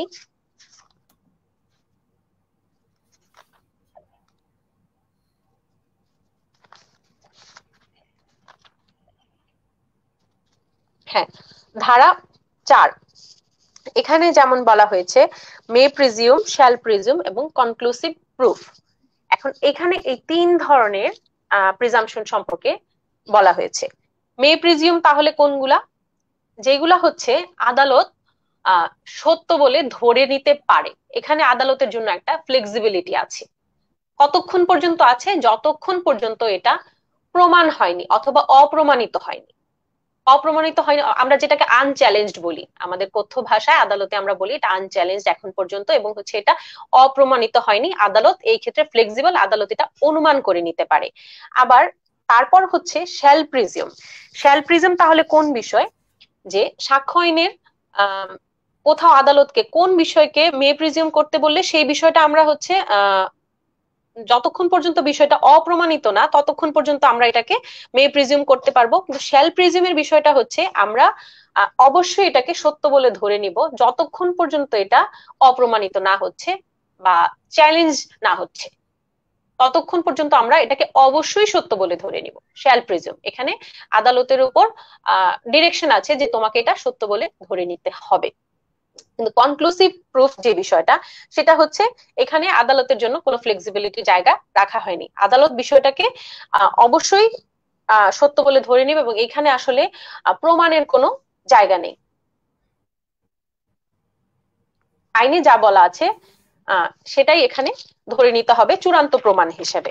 এখন আমাদের সাক্ষ্য আইনের বিভিন্ন ধারা আছে, আমি কিছুটা গোছানোর চেষ্টা করেছিলাম, হয়তো পুরোপুরি সফল হয়নি সময়ের স্বল্পতার জন্য, যে কোন কোন জায়গাগুলোতে আপনার শ্যাল প্রিজিউম, কোন জায়গাগুলোতে মে প্রিজিউম, কোন কোন ক্ষেত্র আমরা হচ্ছে কনক্লুসিভ প্রুফটাকে কনক্লুসিভ হিসেবে ধরে নিতে পারি, কোন কোন ধারায় এগুলো এসছে সেগুলোর একটা সংক্ষিপ্ত আলোচনা আমরা হয়তো করতে পারি। যেমন কনক্লুসিভ প্রুফের বিষয়টা, একটা হচ্ছে ধারা 41-এ বলা আছে প্রবেট, অ্যাডমিরালটি, ম্যাট্রিমোনিয়াল এবং হচ্ছে দেউলিয়াত্ব এখতিয়ার প্রয়োগকারী ক্ষমতা সম্পন্ন আদালত কর্তৃক প্রদত্ত রায়, আদেশ বা ডিক্রি, এগুলো হচ্ছে চূড়ান্ত প্রমাণ বা কনক্লুসিভ প্রুফ। আবার হচ্ছে বিবাহ বলবৎ থাকা অবস্থায় সন্তানের জন্ম হলে তার যে বৈধতার চূড়ান্ত প্রমাণ, 112-তে যে বিষয়টা বলা হচ্ছে, এই দুইটা ধারায় আদালতকে ম্যান্ডেটরি ভাবে কনক্লুসিভ প্রুফ হিসেবে এখানে বলে দেওয়া আছে। আদালত এর বাইরে যাবার কোনো সুযোগ নেই, আদালতের জন্য কোনো ফ্লেক্সিবিলিটি এখানে নাই। আর শ্যাল প্রিজিউম কিছু ধারাতে বলা আছে, এর মধ্যে আমরা যেমন হচ্ছে ফৌজদারি মামলার ক্ষেত্রে আমাদের কিছু বিষয় থাকে, যেমন জেনারেল এক্সেপশন আছে 106, if I am not wrong, 105, 106 ভুলে গেছি। আচ্ছা, যাই হোক, তারপর হচ্ছে আপনার স্পেশাল এক্সেপশন আছে, যেমন 300-তে আমাদের মার্ডারের কিছু এক্সেপশন বলা আছে। তো এই সমস্ত বিষয় আমাদের এখানে এসেছে 105-এ, এভিডেন্স অ্যাক্টের ধারা 105। burden of proving that case of accused comes within the exceptions। ফৌজদারি আইনের এক্সেপশনস গুলা যেগুলোকে আমরা প্রাইভেট ডিফেন্স বলি কখনো কখনো, আবার স্পেশাল এক্সেপশনস যেগুলো ধারা 300-তে আছে, সেই সব বিষয় যেটা আমাদের সাক্ষ্য আইনের 105 ধারায় বলা হয়েছে। তারপর হচ্ছে যেমন কোন যখন হচ্ছে আমাদেরকে দলিল দস্তাবেজ দাখিল করা হয় যেগুলো হচ্ছে সার্টিফাইড কপি, তারপর হচ্ছে সরকারি বিভিন্ন ভূমি নকশা যেগুলো প্রণীত হয়, পরিকল্পনা, এগুলো সম্পর্কে যখন আমাদের কাছে আদালতে কিংবা একটা আমোক্তারনামা দেওয়া হয়, এগুলো যতক্ষণ পর্যন্ত অসত্য প্রমাণিত না হচ্ছে আদালত সেগুলোকে অবশ্যই সত্য বলে ধরে নিবে। আবার হচ্ছে আপনার যখন আমরা মে প্রিজিউম বলতে পারি, কোন কোন ক্ষেত্রে হতে পারে, যেমন এটা চাইলে আদালত ধরতেও পারে, নাও ধরতে পারে। আদালতের এইখানে হচ্ছে আদালতের এখতিয়ারটা অনেক, বা হচ্ছে আদালতের ফ্লেক্সিবিলিটিটা অনেক বেশি, যে আদালত অনুমান করে নিতে পারে। হ্যাঁ, যেমন এখানে 30 বছরের পুরাতন দলিলের বিষয়টা খুব গুরুত্বপূর্ণ। আমরা যারা দেওয়ানি আদালত নিয়ে কাজ করছি, দেওয়ানি আদালতে কাজ করছি, তাদের ক্ষেত্রে এটা আরো বেশি গুরুত্বপূর্ণ হয়ে দাঁড়ায়। যখন হয়তো দুইটা দলিল কনফ্লিক্টে চলে আসে, তখন আমরা সাধারণত পুরনো দলিলটাকে প্রায়োরিটি দিই এবং হচ্ছে ওই দলিলের সত্যতাটা প্রিভেল করবে মর্মে ধরে নেই। কারণ হচ্ছে যদি এটা 30 বছরের পুরনো দলিল হয়, আমি ধরে নিচ্ছি যে এটা যেহেতু আনচ্যালেঞ্জড এবং হচ্ছে অসত্য প্রমাণিত হয়নি, সেক্ষেত্রে এটা সঠিক এবং সত্য একটা দলিল এবং এটা আমি ধরে নিতে পারি। এটা হচ্ছে মে প্রিজিউম। হ্যাঁ, অনেক ক্ষেত্রে, এবং শিল্পের ক্ষেত্রে যত পুরনো আর্ট হবে তত বেশি দামি, তাই না? যাই হোক, তো তারপর এখানে আরো কিছু বিষয়, কিছু ধারা 86, 87, 88 এগুলোর বিষয়ে কিছু মে প্রিজিউম করার কথা আদালতকে বলা হয়েছে। আমি এর বেশি ধারাগুলো আর একসাথে গুছিয়ে বলার সুযোগ পাইনি, কারণ হচ্ছে সময় স্বল্পতায় প্রস্তুতি যাচ্ছি, দরকার নেই, আমাদের এটা ইন্ট্রোডাকশন, সুতরাং এখানে সমস্ত কিছু আলোচনা করা সম্ভব না। তো আমরা দ্বিতীয় ভাগের আলোচনা শেষ করছি। দ্বিতীয় ভাগে আমরা আলোচনা করলাম যে কোন একটা ফ্যাক্টকে আমরা কিভাবে প্রমাণ করব। সেক্ষেত্রে আমরা দেখলাম যে সমস্ত ফ্যাক্ট প্রমাণ করার দরকার হয় না, যেসব বিষয় জুডিশিয়াল নোটিশ নিতে হবে সেগুলো প্রমাণের দরকার নেই, যেগুলো অ্যাডমিশন হয়েছে সেগুলোরও প্রমাণের দরকার নেই, কনফেশন হয়েছে সেগুলোরও প্রমাণের দরকার হয় না। কিন্তু আমাদের ক্রিমিনাল জাস্টিস সিস্টেমের একটা প্রবলেমই হচ্ছে কনফেশন নির্ভর, এবং এটার সাথে জড়িত নানা ধরনের মানবাধিকার সংক্রান্ত লঙ্ঘন। সুতরাং এই ব্যাপারটা আমাদেরকে খেয়াল রাখতে হবে যে এটা যাতে আমরা ভবিষ্যতে এড়াতে পারি। যাই হোক, তো এটা গেল, এবং তারপর আমরা দেখলাম কিছু বিষয় বিচারকেরা অনুমান করেন, সেগুলো কিছু আছে কনক্লুসিভ, আবার কিছু খণ্ডনও করা যায়। এখন আমরা তৃতীয় ভাগে যাব। তৃতীয় ভাগে আমরা কিছু বিষয় নিয়ে আলোচনা করব, সমস্তটুকু আলোচনা করা সম্ভব হবে না। তো তৃতীয় ভাগে আপনারা জানেন যে এটাকে আমরা মূলত সামারাইজ করার চেষ্টা করেছি হচ্ছে কে প্রমাণ করবে। এই প্রশ্নের উত্তরটা দেওয়ার মাধ্যমে এটা হয়তো কিছুটা আলোচনা করা সম্ভব হবে তৃতীয় ভাগ। তো এখন আমার প্রশ্ন হচ্ছে, তৃতীয় ভাগে আরো কিছু বিষয় থাকবে এর সাথে সাথে, যে কে প্রমাণ করবে, পাশাপাশি আরো কিছু বিষয় আছে। যেমন সাক্ষী ইত্যাদি বিষয়, এগুলো নিয়ে আমরা আলোচনা করব অল্প, আর বেশি সময় আমাদের লাগবে না। দর্শক, আপনাদের যদি কোনো প্রশ্ন থেকে থাকে আপনারা কমেন্টে জানান। ইতিমধ্যে একজন প্রশ্ন করেছেন, তার প্রশ্নের উত্তর দেওয়া হয়েছে। তো আরো কারো প্রশ্ন থাকলে উত্তর করবেন। আমরা তৃতীয় ভাগ অর্থাৎ শেষ ভাগে আছি, আমাদের আর অল্প কিছু প্রশ্ন আছে। তো এখন বক্তার কাছে আমার প্রশ্ন হচ্ছে যে দেওয়ানি বা ফৌজদারি মামলা প্রমাণের দায়িত্ব সাধারণত এবং অসাধারণ ক্ষেত্রে কার উপর বর্তায়, এই বিষয়ে একটু আলোচনা করুন। কে আসলে আচ্ছা, প্রমাণ করবে মামলা প্রমাণের দায়িত্ব কার? হ্যাঁ, মামলা প্রমাণের দায়িত্ব কার? ভালো বিষয়। আচ্ছা, এখন ফৌজদারি মামলার একটা বিষয় আমরা জানি, আমরা আইনের দুইটা প্রিন্সিপালের ব্যাপারে এখানে কথা বলবো। একটা হচ্ছে প্রুফ বিয়ন্ড রিজনেবল ডাউট, আরেকটা হচ্ছে অন ব্যালেন্স অফ প্রবাবিলিটিস। এখন ফৌজদারি মামলার প্রমাণের যে স্ট্যান্ডার্ডটা দেওয়ানি মামলা প্রমাণের স্ট্যান্ডার্ডটা থেকে একটু ভিন্ন। কারণ ফৌজদারি মামলায় আপনি যতক্ষণ পর্যন্ত সন্দেহাতীত ভাবে প্রমাণিত না হবে আপনি কাউকে সাজা দিতে পারছেন না। একইভাবে ভিন্নভাবে আমাদের ডিফেন্স লয়ারের কাজ হবে খালি সন্দেহ তৈরি করা, তাই তো? হ্যাঁ, যেহেতু যত ডাউট ক্রিয়েট হবে তত হচ্ছে আসামিকে সাজার কাছ থেকে দূরে সরিয়ে নেওয়া যাবে, এটা হচ্ছে বিষয়। আহ, এই জন্য বলা হয় ভালো আইনজীবীরা, আমরা অন্তত আদালতে আমি যখন নিজে জেরা শুনি আমি খুব এনজয় করি, কারণ হচ্ছে আমার মনে হয় খুব বোঝা যায় যে লয়াররা যখন জেরা করছেন ওনারা খুব শান্তভাবে ধীরভাবে এক একটা পয়েন্ট বলছেন, কিন্তু এখানে হয়তো একটা ডাউট ক্রিয়েট হয়ে যাচ্ছে কিংবা হচ্ছে এখানে একটা ফ্লস বের হয়ে যাচ্ছে, যেটাতে তিনি কিভাবে তার মামলাটাকে খুব কাছে নিয়ে যাচ্ছেন তার নিজের যেই জায়গায় তিনি প্রমাণ করতে চাচ্ছেন, দেখতে চাচ্ছেন। খুব ইন্টারেস্টিং বিষয়টা। যাই হোক, এখন ফৌজদারি মামলাটা যেমন হচ্ছে বেয়ন্ড রিজনেবল ডাউট প্রমাণের বিষয়, আবার আহ, দেওয়ানি মামলায় বেয়ন্ড রিজনেবল ডাউট প্রমাণের বিষয় না, সেখানে হচ্ছে সাক্ষ্য প্রমাণের আমি বলবো যে দুইটা সাক্ষ্য প্রমাণকে যদি আমরা একটা দাঁড়িপাল্লায় রাখি সেক্ষেত্রে যার সাক্ষ্য ওজনে ভারী হবে জাজমেন্ট যাবে তার দিকে, রায় বা ডিক্রিটা হবে তার দিকে। এটা হচ্ছে আমি আমার কথ্য ভাষায় বা হচ্ছে আদালতের স্বাভাবিক আমরা হচ্ছে এইভাবেই বলি, ক্যাজুয়াল ল্যাঙ্গুয়েজে যদি বলি। না, আর তার মানে আমাদের ফৌজদারি মামলায় পোস্টারের ছবিটা আসলে শুধু দাঁড়িপাল্লা রাখলে এবার অবশ্য অন্য কিছু মিন করতে পারে, সে আমাদের নানা ট্যাগ দিয়ে দিতে পারে। আপনার ছবির উপরে আপনি যদি একটা দাঁড়িপাল্লা নিয়ে ধরতেন থেমিস দেবীর মতো, তাহলে হয়তো আমরা বিতর্ক মুক্ত থাকতাম, তাই হতো, তাই তো? যাই হোক। আচ্ছা, এখন যেমন ফৌজদারি মামলার ক্ষেত্রে প্রমাণের দায়ভারটা এক্সক্লুসিভলি হচ্ছে প্রসিকিউশনের উপরে। প্রসিকিউশন আসামির আসলে ফৌজদারি মামলার আমাদের যে হচ্ছে যে সিস্টেমে মামলা কিভাবে পরিচালিত হবে, সিআরপিসিতে যে সিস্টেমটা বলা আছে এখানে আহ আসামির কথা বলার আসলে কোনো জায়গাই নেই। সমস্ত সাক্ষ্য প্রমাণ শেষ হয়ে যাওয়ার পরে ৩৪০ ধারায় আসামিকে, তাও হচ্ছে কিভাবে, তখন হচ্ছে শুধুমাত্র আসামির লিখিত দরখাস্তের প্রেক্ষিতে আসামিকে আত্মপক্ষ সমর্থনের একটা সামান্যতম সুযোগ দেওয়া হয়েছে। এর বাইরে আসামির আসলে কথা বলার তেমন কোনো জায়গাই নেই। কিন্তু যখন হচ্ছে বাদী পক্ষ বা প্রসিকিউশন পক্ষকে কিন্তু আসামি আসলে সত্যিই দোষী কিনা সেটা প্রমাণ করতে হবে এক্সক্লুসিভলি। সে যদি প্রমাণ করতে না পারে, যদি আসামি পক্ষের আইনজীবী ডিফেন্স লয়ার তিনি যদি এখানে ডাউট নিজে ক্রিয়েট না করতে পারেন, বাট হচ্ছে প্রসিকিউশনের পক্ষ থেকে এমন সাক্ষ্য প্রমাণ থেকে সেখানেই কিছুটা ডাউট থেকে যায়, তাহলে কিন্তু এখানে প্রসিকিউশন হেরে যাবে। এটাই হচ্ছে বিষয়, কারণ দায়িত্বটা প্রমাণের দায়ভারটা এক্সক্লুসিভলি হচ্ছে প্রসিকিউশনের উপর।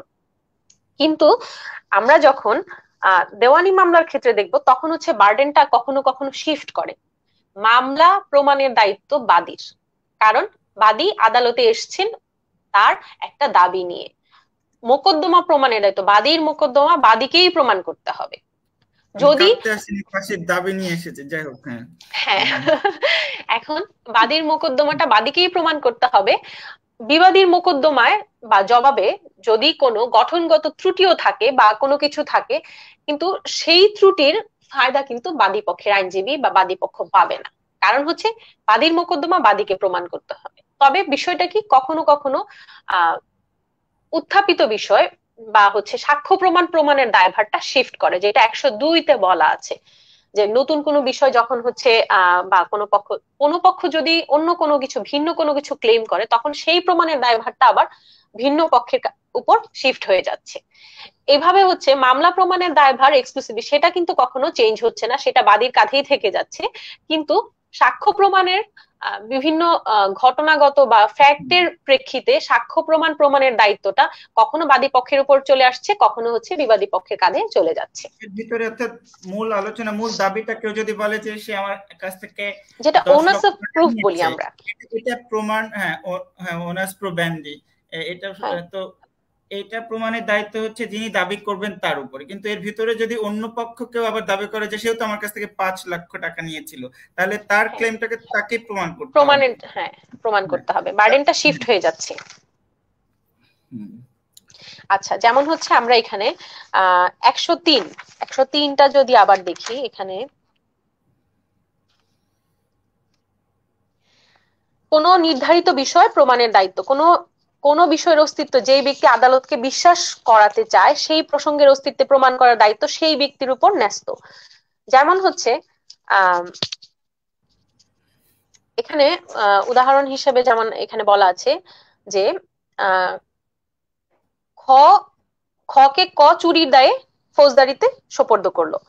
আবার হচ্ছে আদালত ক বিশ্বাস করাতে চায় যে গয়ের নিকট খয়ের চুরির কথা স্বীকার করেছে। এখন এই স্বীকৃতিটা কাকে প্রমাণ করতে হবে?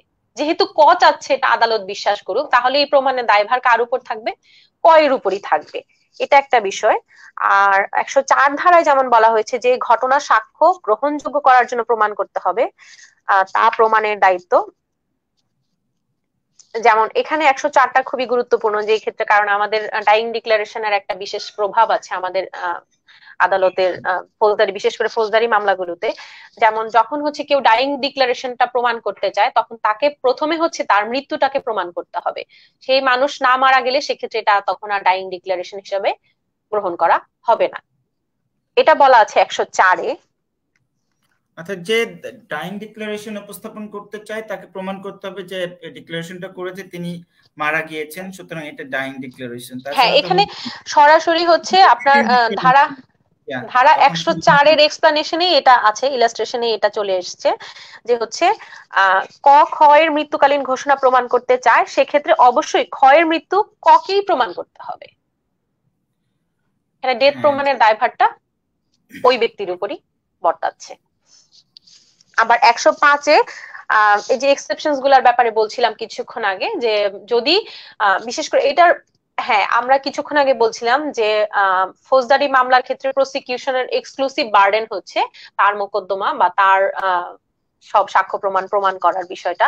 কিন্তু এখানে যখন আসামি পক্ষ থেকে তার কোনো এক্সেপশনস ক্লেম করা হবে, জেনারেল এক্সেপশনস গুলা ক্লেম করা হবে, প্রাইভেট ডিফেন্সের এক্সেপশনস গুলা ক্লেম করা হবে, অথবা হচ্ছে মার্ডারের মোকদ্দমার ক্ষেত্রে যে স্পেশাল যে এক্সেপশনস গুলো আছে সেগুলো ক্লেম করা হবে, তখন সেই ক্ষেত্রে ওইটা প্রমাণের দায়িত্ব আবার হচ্ছে আসামির কাঁধে চলে যাচ্ছে। এখন আসামি পক্ষের উপর ফৌজদারি মামলায় শুধুমাত্র এই একটা বিষয়ই বার্ডেনটা শিফট হচ্ছে বলা ঠিক হচ্ছে না, কারণ এখানে আসামি পক্ষ থেকে এই দাবিটা করা হয়েছে, এক্সেপশনস এর দাবিটা, সেই জন্য এটা প্রমাণের ভারটা তার উপর। কিন্তু যদি সম্ভবত প্রিন্সিপালটা এরকম যে যে দাবি করছে, প্রসিকিউট করছে, তাকে প্রথমত বিয়ন্ড রিজনেবল ডাউট প্রমাণ করতে হবে। সে যদি প্রমাণ করে ফেলে যে ঘটনা সে ঘটিয়েছে, তারপরে সম্ভবত সে যদি দাবি করে, মানে আসামি যদি দাবি করে যে না এটা আমি সাডেন প্রভোকেশনের কারণে কাউকে খুন করে ফেলেছি, তো তখন তাকে এই ফ্যাক্টটা প্রমাণ করতে হবে, তার আগ পর্যন্ত না। এবং যদি সে ওটা দাবিও করে যে আমি খুন করেছি, কিন্তু যদি পক্ষটা প্রমাণ করতে না পারে তাহলে অন্য ধরনের সম্ভবত কমপ্লিকেশন আছে। হ্যাঁ, কিন্তু আদালতে হচ্ছে এই এক্সেপশনস গুলা প্রমাণ করাটা সত্যিকার অর্থেই খুব কঠিন। আপনি কি মানে কোন ধরনের সাক্ষ্য প্রমাণের ভিত্তিতে সাডেন প্রভোকেশনটা আপনি প্রমাণ করবেন এটা, বা হচ্ছে আপনি হয়তো একটা কুঠার দিয়ে কাঠ কাটছেন, এখন হয়তো আপনার কাছ থেকে এটা ছিটকে যে আপনার কুঠারটা ছিটকে গিয়ে কেউ মারা গেল, এখন সেখানে আপনার ডেথের ইন্টেনশন ছিল কি ছিল না, এটা এই ধরনের কোন সাইকোলজিক্যাল বিষয়গুলো প্রমাণ করাটা তো আসলেই কঠিন। একটা জটিল টেরেইনে ঢুকে পড়তে চাচ্ছেন। আচ্ছা হ্যাঁ, না ঠিক আছে, আমরা হ্যাঁ হ্যাঁ, এটা ইম্পর্টেন্ট এবং এটা ইন্টারেস্টিং ও বটে, এবং সাক্ষ্য আইনটা বুঝতে গেলে এটাও বুঝতে হবে, বাট অন্য কোনো সময়ের জন্য সেটা হ্যাঁ সম্ভবতই হবে। এবং ফ্যাক্টের যে দুটো ডেফিনেশনের মধ্যে আপনি দুটো অংশ বলেছিলেন, একটা হচ্ছে স্টেটমেন্ট আর একটা হচ্ছে স্টেট অফ থিংস, আর একটা হচ্ছে state of mind. State of mind হ্যাঁ প্রমাণ করাটা অনেক জটিল বিষয়, এবং এটা নিয়ে মেলা দার্শনিক তর্ক বিতর্ক নানা কিছু হয়েছে, এবং সেটা সম্ভব কিনা সেটা নিয়ে অনেক কিছু হয়েছে। যাই হোক, ভবিষ্যতে এটাও ইন্টারেস্টিং, আমি জাস্ট নোক্তা দিয়ে রাখলাম যে এটা নিয়ে আলোচনা। সাক্ষ্য আইন খুব একটা ইন্টারেস্টিং আইন, আপনারা যদি ভালো মতো পড়তে পারেন এটা, আহ, এটা আপনাকে ভালো আইনজীবী বানিয়ে দেবে, ভালো বিচারক বানিয়ে দেবে। তো এই জন্য আপনারা যত ভালো করে পারেন এই আইনটা একদম হাফেজ হয়ে যাওয়া, শুধু হাফেজ না, হাফেজ হওয়ার দরকার নেই, বাট যেটা হতে হবে যে খুবই অ্যানালিটিক মাইন্ডে এটাকে পড়তে পারা। তো আমাদের এই পরের প্রশ্নটা হচ্ছে যে এস্টোপেল নামে একটা কনসেপ্ট আমাদের সাক্ষ্য আইনে আছে। তো এই কনসেপ্টটা একটু ব্যাখ্যা করুন। আচ্ছা, আমাদের সাক্ষ্য আইনে 115 ধারায় এস্টপল সম্পর্কে বলা হয়েছে। এস্টপলের বিষয়টা আমি যদি সহজভাবে বলি, আহ আমাদের আজকের ডিসকাশনে হয়তো বিষয়টা অনেকটা কি বলে এক্সপিরিয়েন্স নির্ভর ভাবেই বলছি, খুবই আইনি ভাষায় হয়তো আমি বলছি না। যাই হোক, এখন কিতাবে এস্টপলের তো বিষয়টাকে আছে, যেটা, কিতাবে তো আছে, আপনার এক্সপেরিয়েন্সটা হ্যাঁ আমাদের জন্য দামি। সুতরাং ওটা ওটা কেন বলছেন বুঝতে পারছি না, যাই হোক। না, তারপরেও হচ্ছে আইনের পরিভাষায় অনেকের ধারণা থাকে আমরা খটোমটো শব্দ দিয়ে না বললে হয়তো ভাবি যে আইনটা ঠিক মতো বলা হলো না, সেই কারণেই আমার এই কথাটা বলা। আর আমি আমি যেটা যেটা ছাত্রছাত্রীদেরকে আমি যেটা উল্টাটা শিখাতাম, যে কিভাবে প্লেন ইংলিশে লেখা যায়। এটাকে বলে লিগালিজ, যে আইনি ভাষায় ল্যাটিন ফ্রেঞ্চ ভাষা যত শব্দ বেশি ইংরেজিতে ঢুকাও, তত ইংরেজিতে লিগাল ইংলিশটা তত বেশি নাকি মানে ভারী মানে হয়। একটা অ্যানস্ক্রিপ্টেড ল্যাঙ্গুয়েজ হয়, বা উচ্চ দরের ল্যাঙ্গুয়েজ, কিছু একটা গুরুত্বপূর্ণ কথা বলা হচ্ছে, এটা ভাবটা আসে, নাহলে আসে না নাকি? যেমন এস্টোপেল শব্দটা যখন আমরা শুনি, এস্টোপেল একটা ভিন্ন রকম একটা দোতনা তৈরি হয়, তার মধ্যে যদি বাংলাটা শুনি ভয়ানক ব্যাপার, স্বকার্য জনিত বাধা, বিশাল ব্যাপার। তা আসলে বিষয়টা হচ্ছে যে আমরা মানে যখন আমরা প্রিভিয়াসলি একটা কথা বললাম, আগে আমরা একটা কথা বলেছি, এবং যেই কথাটা পরবর্তীতে অন্য কোনো একটা কাজ করার সময় আমার কাছে তখন বলা হলো, আমি যদি ভিন্ন একটা কিছু করি তখন বলা হলো যে আপনি আগে এই কথাটা বলেছিলেন। আমার পরবর্তী কাজ সমাধান করার ক্ষেত্রে বা কাজটা করার ক্ষেত্রে তখন আমার নিজের এই পূর্বতন কথাটাই একটা বাধা হয়ে দাঁড়াচ্ছে। এটাই হচ্ছে মূলত, কনসেপ্ট হ্যাঁ সিম্পল, খুবই সিম্পল একটা কনসেপ্ট। নাম হ্যাঁ, দিয়ে শব্দের ছোট শব্দের করে ভারে আমরা পর্যবসিত। যাই হোক, এখন আমরা হচ্ছে একটু কেতাবি ভাষায়ও পড়া দরকার। সেটা হচ্ছে 115-তে আমরা যদি সেকশনটাকে একটা প্লেন রিডিং দেই, সেক্ষেত্রে সেখানে বলা আছে যে যখন কোনো ব্যক্তি তার ঘোষণা, কাজ বা কার্যবিরতির দ্বারা ইচ্ছাকৃতভাবে অন্য ব্যক্তিকে কোনো বিষয়কে সত্য বলে বিশ্বাস করায় এবং সেই বিশ্বাস অনুযায়ী কাজ করতে বলে, তখন এই দুই পক্ষের মধ্যে কোনো মামলায় প্রথম পক্ষ তার ঘোষণা কার্য বা কার্যবিরতির বিষয়টি অস্বীকার করতে পারবে না। ওই যে যা বললাম, আমি আগে বলেছি যে এই ঘটনাটা সত্য, তুমি বিশ্বাস করো, কিন্তু পরবর্তী সময়ে যখন আমি মোকদ্দমায় আসলাম তখন আমি এর ভিন্ন কোনো বক্তব্য বলতে পারবো না, কারণ আমি নিজেই আগে বলেছি যে আমার এই কথাটা সত্য এবং এই বক্তব্যটা সত্য এবং তুমি এটা সত্য বলে বিশ্বাস করো। এটাই হচ্ছে এস্টপেল। যেমন এখানে এস্টপেলের একটা উদাহরণ দেয়া আছে এরকম, যে আমি একজন কাউকে বললাম যে আমি ক্ষয়ের সঙ্গে একটা ট্রানজাকশনে যাচ্ছি, আমি বললাম যে এই জমির মালিক আমি।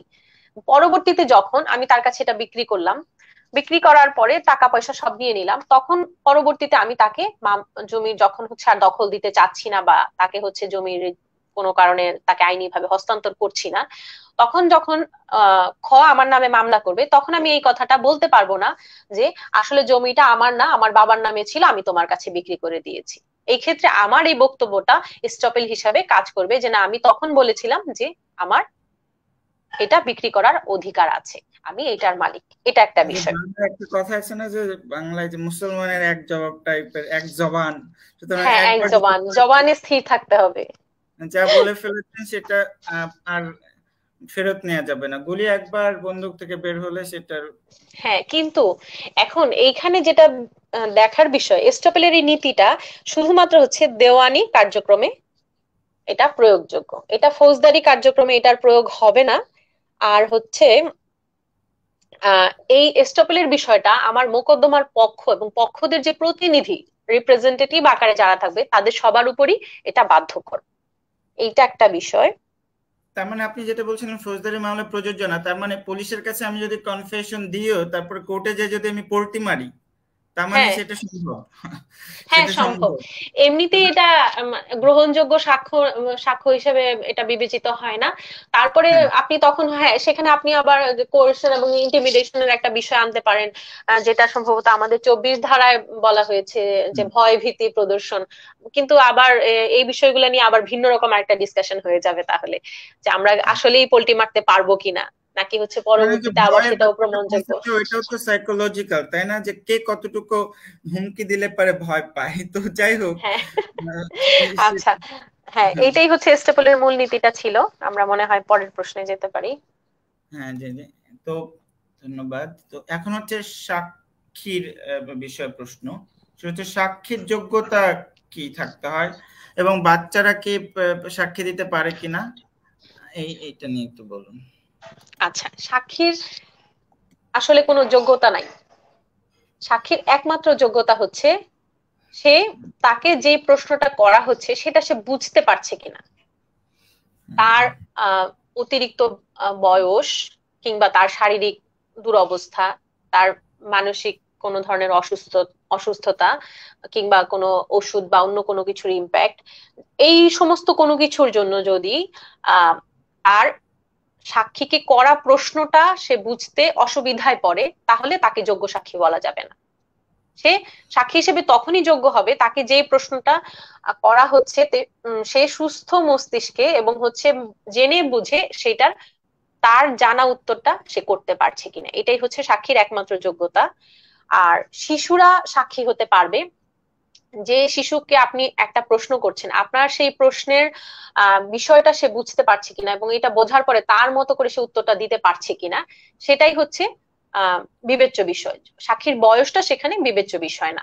এখন আমি 8 মাসের একটা বাচ্চাকে যদি কাস্টডির কোনো মোকদ্দমায় প্রশ্ন করি যে তুমি কি তোমার বাবার কাছে থাকতে চাও নাকি মায়ের কাছে থাকতে চাও, এর প্রশ্নের উত্তর সে বুঝতে পারবে না।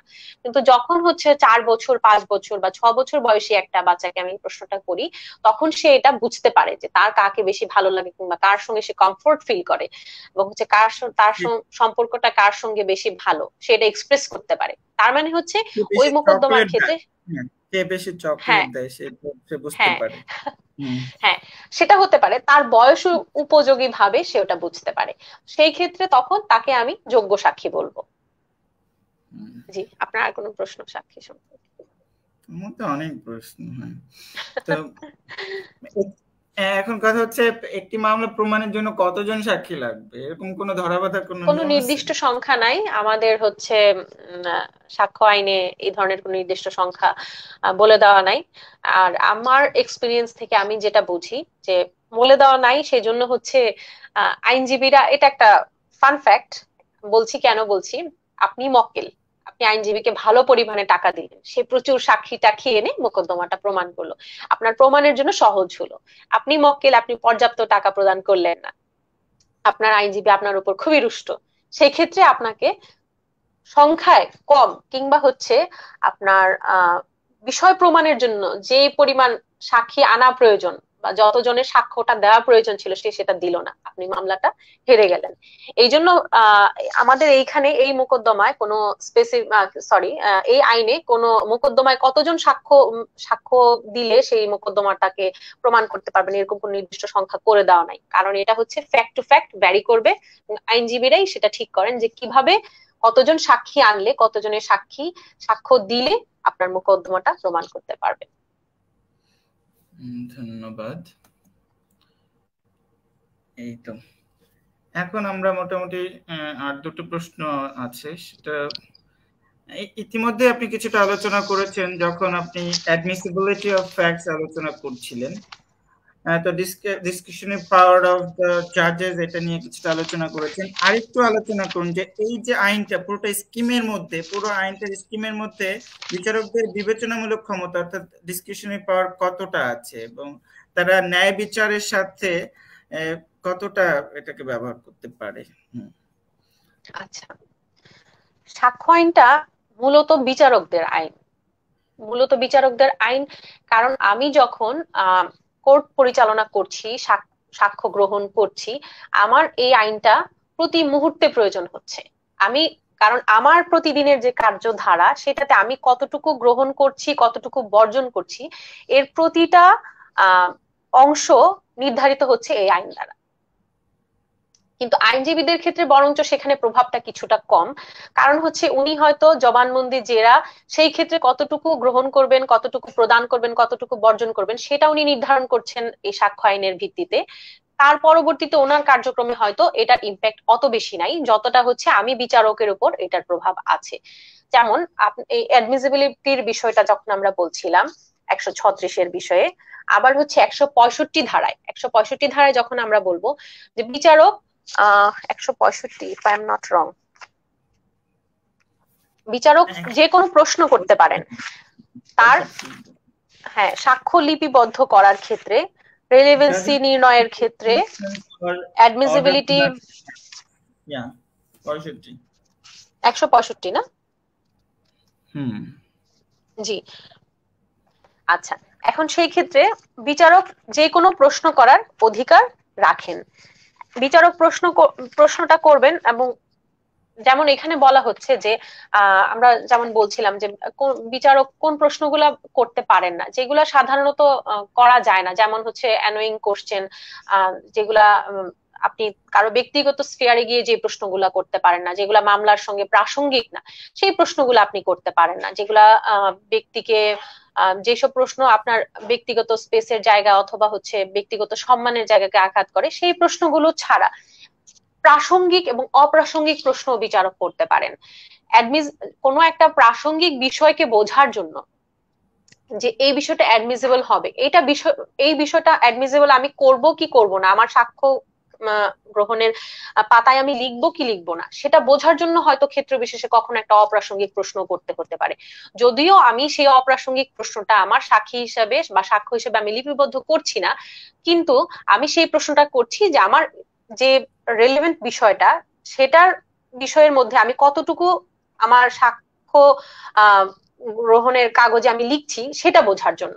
তার মানে হচ্ছে বিচারক যে কোনো ধরনের প্রশ্ন করতে পারেন, যেটা হচ্ছে তার ব্যক্তিগত তার ব্যক্তিগত নিরাপত্তা অথবা হচ্ছে তার ব্যক্তিগত সম্মানের জায়গাকে ক্ষুণ্ণ না করে মামলার প্রয়োজনে বিচারক যে কোনো প্রশ্ন সাক্ষীকে করতে পারেন, পক্ষদেরকেও করতে পারেন। অফিসের যে মহিমা সেটাও যাতে অক্ষুণ্ণ থাকে। হ্যাঁ, তো একাডেমিক একটা প্রশ্ন হচ্ছে, আমরা সাধারণত ইউনিভার্সিটিতে ল পড়তে শুরু করলেই যে দুটো শব্দের সাথে পরিচিত হই, এটা হচ্ছে অ্যাডভার্সারিয়াল সিস্টেম, ইনকুইজিটরিয়াল সিস্টেম। তো এখানে তো আমরা বলি যে আমাদের সিস্টেমটা হচ্ছে অ্যাডভার্সারিয়াল সিস্টেম, কিন্তু এই 165-কে ব্যবহার করে বিচারক তো চাইলে ন্যায় বিচারের স্বার্থে ধরেন কোন একটা পক্ষের উকিল, যদিও আমাদের সংবিধানে আছে যে উকিল দেয়াটা হচ্ছে সাংবিধানিক অধিকার, কারো লিগ্যাল কাউন্সিল পাওয়াটা, কিন্তু যদি কোনো কারণে সে যদি না পায়, তাহলে বিচারক চাইলে ন্যায় বিচারের স্বার্থে প্রশ্ন করতে পারেন, তাই তো? হ্যাঁ, ন্যায় বিচারের স্বার্থে প্রশ্ন করতে পারেন। যেমন সিপিসি 151টাকে যদি আমরা ফলো করি, একই সঙ্গে যদি হচ্ছে এভিডেন্স অ্যাক্টের 165-কে আমরা খেয়াল করি ন্যায় বিচার নিশ্চিত করার জন্য। এখন আমরা যদিও অ্যাডভার্সারিয়াল সিস্টেম, কিন্তু এইরকম প্রায় প্রতিটা আইনেই বলতে গেলে বিচারকের জন্য একটা স্পেস রাখা আছে আমাদের।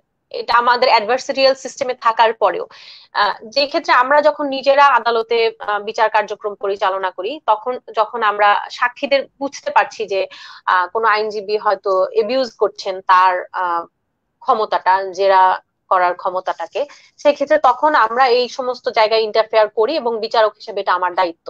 আবার কখনো কখনো যেমন সাক্ষীকে তার আচরণের জায়গাটাতে কিছুটা সহজ করার জন্য, তার আদালত ভীতি কাটানোর জন্য আমরা বিচারকরা অনেক সময় কিছুটা যেন হচ্ছে আমার মোকদ্দমার জায়গাটাতে আইনজীবীগণ স্মুথ ভাবে এখানে হচ্ছে খুবই স্বাভাবিক এবং সাবলীল ভাবে তাদের কাজটা পরিচালনা করতে পারেন, সেসব ক্ষেত্রেও কখনো কখনো আমরা প্রশ্নটা করি। তখন দেখা যায় যে আদালতে একটা সহজ পরিবেশ তৈরি হয়, যেটা আমাদের মামলা পরিচালনার ক্ষেত্রে এবং হচ্ছে আমাদের মামলা জাজমেন্ট দেওয়ার ক্ষেত্রে আমাদেরকে অনেক সময় সত্যিটা বের হয়ে আসতে সাহায্য করে। তো যার কারণে আমার মনে হয় যে অ্যাডভার্সারিয়াল সিস্টেম আসলে একদম 100% অ্যাডভার্সারিয়াল বলার কোনো সুযোগ নাই। এখানে কিছুটা ইনকুইজিটোরিয়াল সিস্টেম আমরা অ্যাবজর্ব করেছি, বা হয়তো আমরা প্রায়োগিক ভাবে প্রতিনিয়ত করছি কিছুটা। এটা আরো বেশি হবে যদি বিচারকদের ইন্ডিপেন্ডেন্স অফ জুডিশিয়ারি মানে আরেকটু বেশি নিশ্চিত করা যায়, যেটা আমার অভিমত। যাই হোক, হয়তো শেষ প্রশ্ন সবার জন্য স্বস্তির প্রশ্ন, বিশেষত বক্তার জন্য। বক্তা এতক্ষণ কথা বলছিলেন, প্রায় 1.5 ঘন্টা হয়ে গেছে। তো তার জন্য স্বস্তির প্রশ্ন যে আমরা, তারপরেও সেটা হচ্ছে যে যদি এত কিছু করার পরও কোনো কারণে যদি এটা দেখা যায় যে সাক্ষ্যগুলো ঠিক মতো নেওয়া হয়নি, যেসব বিষয় আমরা জেনে আসলাম যে কোন কোন ফ্যাক্ট একটা মামলা প্রমাণের ক্ষেত্রে প্রয়োজন হবে, কিভাবে প্রমাণ করা হবে, কে প্রমাণ করবে, এগুলো দেখা গেল যে ভজগত পাকিয়ে গেছে, ঠিক মতো মানা হয়নি, ভুলভাবে সাক্ষ্য নেওয়া হয়েছে, এটার কি প্রভাব পড়তে পারে মানে একটা বিচার কার্যের উপরে? মানে এটা আচ্ছা, বিচার অবৈধ হয়ে যাবে? মানে এটা না, কি এখানে আইনগত? 167 ধারায় যে বিষয়টা আছে সেটা হচ্ছে আপনার বিচার কার্যক্রমে সাক্ষ্য গ্রহণের ভুলের জন্য সাধারণত যেটা আমরা বলি ডিনোভো ট্রায়াল, ওটা শুরু করার সুযোগ নাই। এক্সেপশনটা কোথায়, সেটা হচ্ছে যে যখন আমি সাক্ষ্য গ্রহণ করছি হয়তো ভুল ত্রুটিতে বা তাদের সাক্ষ্য উপস্থাপন করার বিষয় কিংবা বিচারকের কোনো ত্রুটিগত কারণে যেটা অ্যাডমিসিবল হওয়া উচিত ছিল, বিচারিক জ্ঞানের অভাবে হয়তো আমরা কখনো সেটাকে অ্যাডমিসিবল করছি না। আর এই ধরনের কোনো কিছু যখন ঘটে, তখন দেখতে হবে যে এই সাক্ষ্য গ্রহণের প্রভাব কতটুকু ছিল অথবা অগ্রহণের প্রভাব কতটুকু ছিল। যদি এই সাক্ষ্য না নেওয়ার কারণে বিষয়টা এমন হয় যে এই সাক্ষ্যটা না নেওয়ার কারণে মোকদ্দমার ফলাফলটা ভিন্ন হয়েছে, এই সাক্ষ্যটা নিলে মোকদ্দমাটা এখন যা রায় হয়েছে তার ভিন্ন কিছু রায় হতো অথবা প্রমাণিত হতো, তখন সেই ক্ষেত্রে উচ্চ আদালত সেটাকে বিবেচনায় নিতে পারে। কখনো কখনো আমাদের কাছে সেগুলো আবার হচ্ছে রিট্রায়ালে পাঠানো হয়। এখন কিন্তু যদি হচ্ছে মামলার ফলাফলে কোনো প্রভাব না পড়ে, সেই ক্ষেত্রে এখানে ডিনোভো ট্রায়ালের কোনো সুযোগ নাই। আদালতের কার্যধারা যেটা হয়েছে সেটাকেই সঠিক বলে ধরে নেওয়া হবে। কারণ হচ্ছে আমার যদি এই সাক্ষ্যটা গৃহীতও হতো তাহলে আসলে মামলার ফলাফলটা একই থাকতো, এটাই হচ্ছে বিষয়। তো ধন্যবাদ, বিশাল বড় ধন্যবাদ, কারণ এটাই আমাদের শেষ প্রশ্ন ছিল এবং আপনি এতক্ষণ ধরে আলোচনা করলেন, আমাদেরকে সময় দিলেন, দর্শকরা অনেক কিছু জানতে পারলো। তরুণ শিক্ষার্থী, শিক্ষানবিশ আইনজীবী এবং যারা বিচারক হতে চান তারা যারা দেখলেন বা পরে যারা দেখবেন, কারণ এটা তো দেখার সুযোগ থাকবেই, তো তারা নানাভাবে উপকৃত হলেন। এবং আমরা যেটা সাক্ষ্য আইনের 150 বছর উপলক্ষে আলোচনা শুরু করেছি মাত্র, আমরা আরো অনেকগুলো সেশন করতে চাই। এটা অনেক ক্ষেত্রে নির্ভর করবে আমাদের বক্তা প্রাপ্যতার উপরও, কারণ অনেক যেসব বিষয়ে আলোচনা করতে চাই সেসব বিষয়ে বক্তা খুঁজেও অনেক সময় পাওয়া যায় না।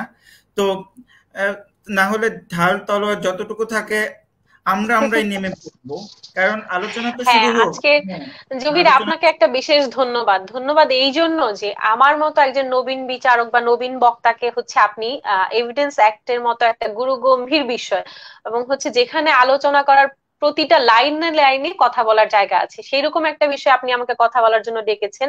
এবং আমি আপনার রীতিমতো বলতে হয় যে আপনার প্ররোচনা এবং পাল্লায় পড়ে খুব একটা দুরূহ কাজ করে ফেলেছি, দুঃসাহসিক কাজ করে ফেলেছি, এবং পুরো আইনটাকে একটা প্রিসাইজ জায়গায় এনে আমরা হচ্ছে ব্রিফলি ডিসকাস করার চেষ্টা করেছি। হয়তো খুব তাত্ত্বিক এবং গুরুগম্ভীর আলোচনা হয়নি, খুবই প্রায়োগিক এবং হচ্ছে আমাদের খুবই ক্যাজুয়াল যে শব্দটা আমরা বলি সেরকম একটা আলোচনা হয়েছে। ভুল ত্রুটি মার্জনীয়। আর সেক্ষেত্রে আপনাকে অনেক ধন্যবাদ, আপনি ডেকেছেন, আমরা কথা বলেছি আইনটা নিয়ে। হ্যাঁ, সেটা তো বটেই। তো যাই হোক, দুঃসাহসিক না, আমরা যেটা হচ্ছে যে আমরা একটা ভিত্তিপ্রস্তর স্থাপন করলাম, আপনার মাধ্যমে আরো অনেক কিছু আলোচনা হবে। সুতরাং ভুল ত্রুটির ব্যাপার নেই, যেগুলো আমরা আলোচনা করিনি বা কোনো অন্যভাবে ইন্টারপ্রেট করা যায়, আলোচনা করা যায়, সেগুলো অন্যভাবে ভবিষ্যতে কোনো সেশনে আলোচনা হবে আশা করি। এবং এর আমরা আশা করছি আগামী সপ্তাহে আর একটা সেশন আয়োজন করতে পারবো এই সাক্ষ্য আইন নিয়েই। তো সবাইকে ধন্যবাদ দিয়ে, বক্তাকে আবার ধন্যবাদ দিয়ে, শুভেচ্ছা জানিয়ে এবং সবাইকে মঙ্গল কামনা করে, সুস্বাস্থ্য কামনা করে আমরা আজকের মতো এখানেই শেষ করছি। সবাই ভালো থাকবেন, খোদা হাফেজ। আপনিও ভালো থাকবেন, ধন্যবাদ।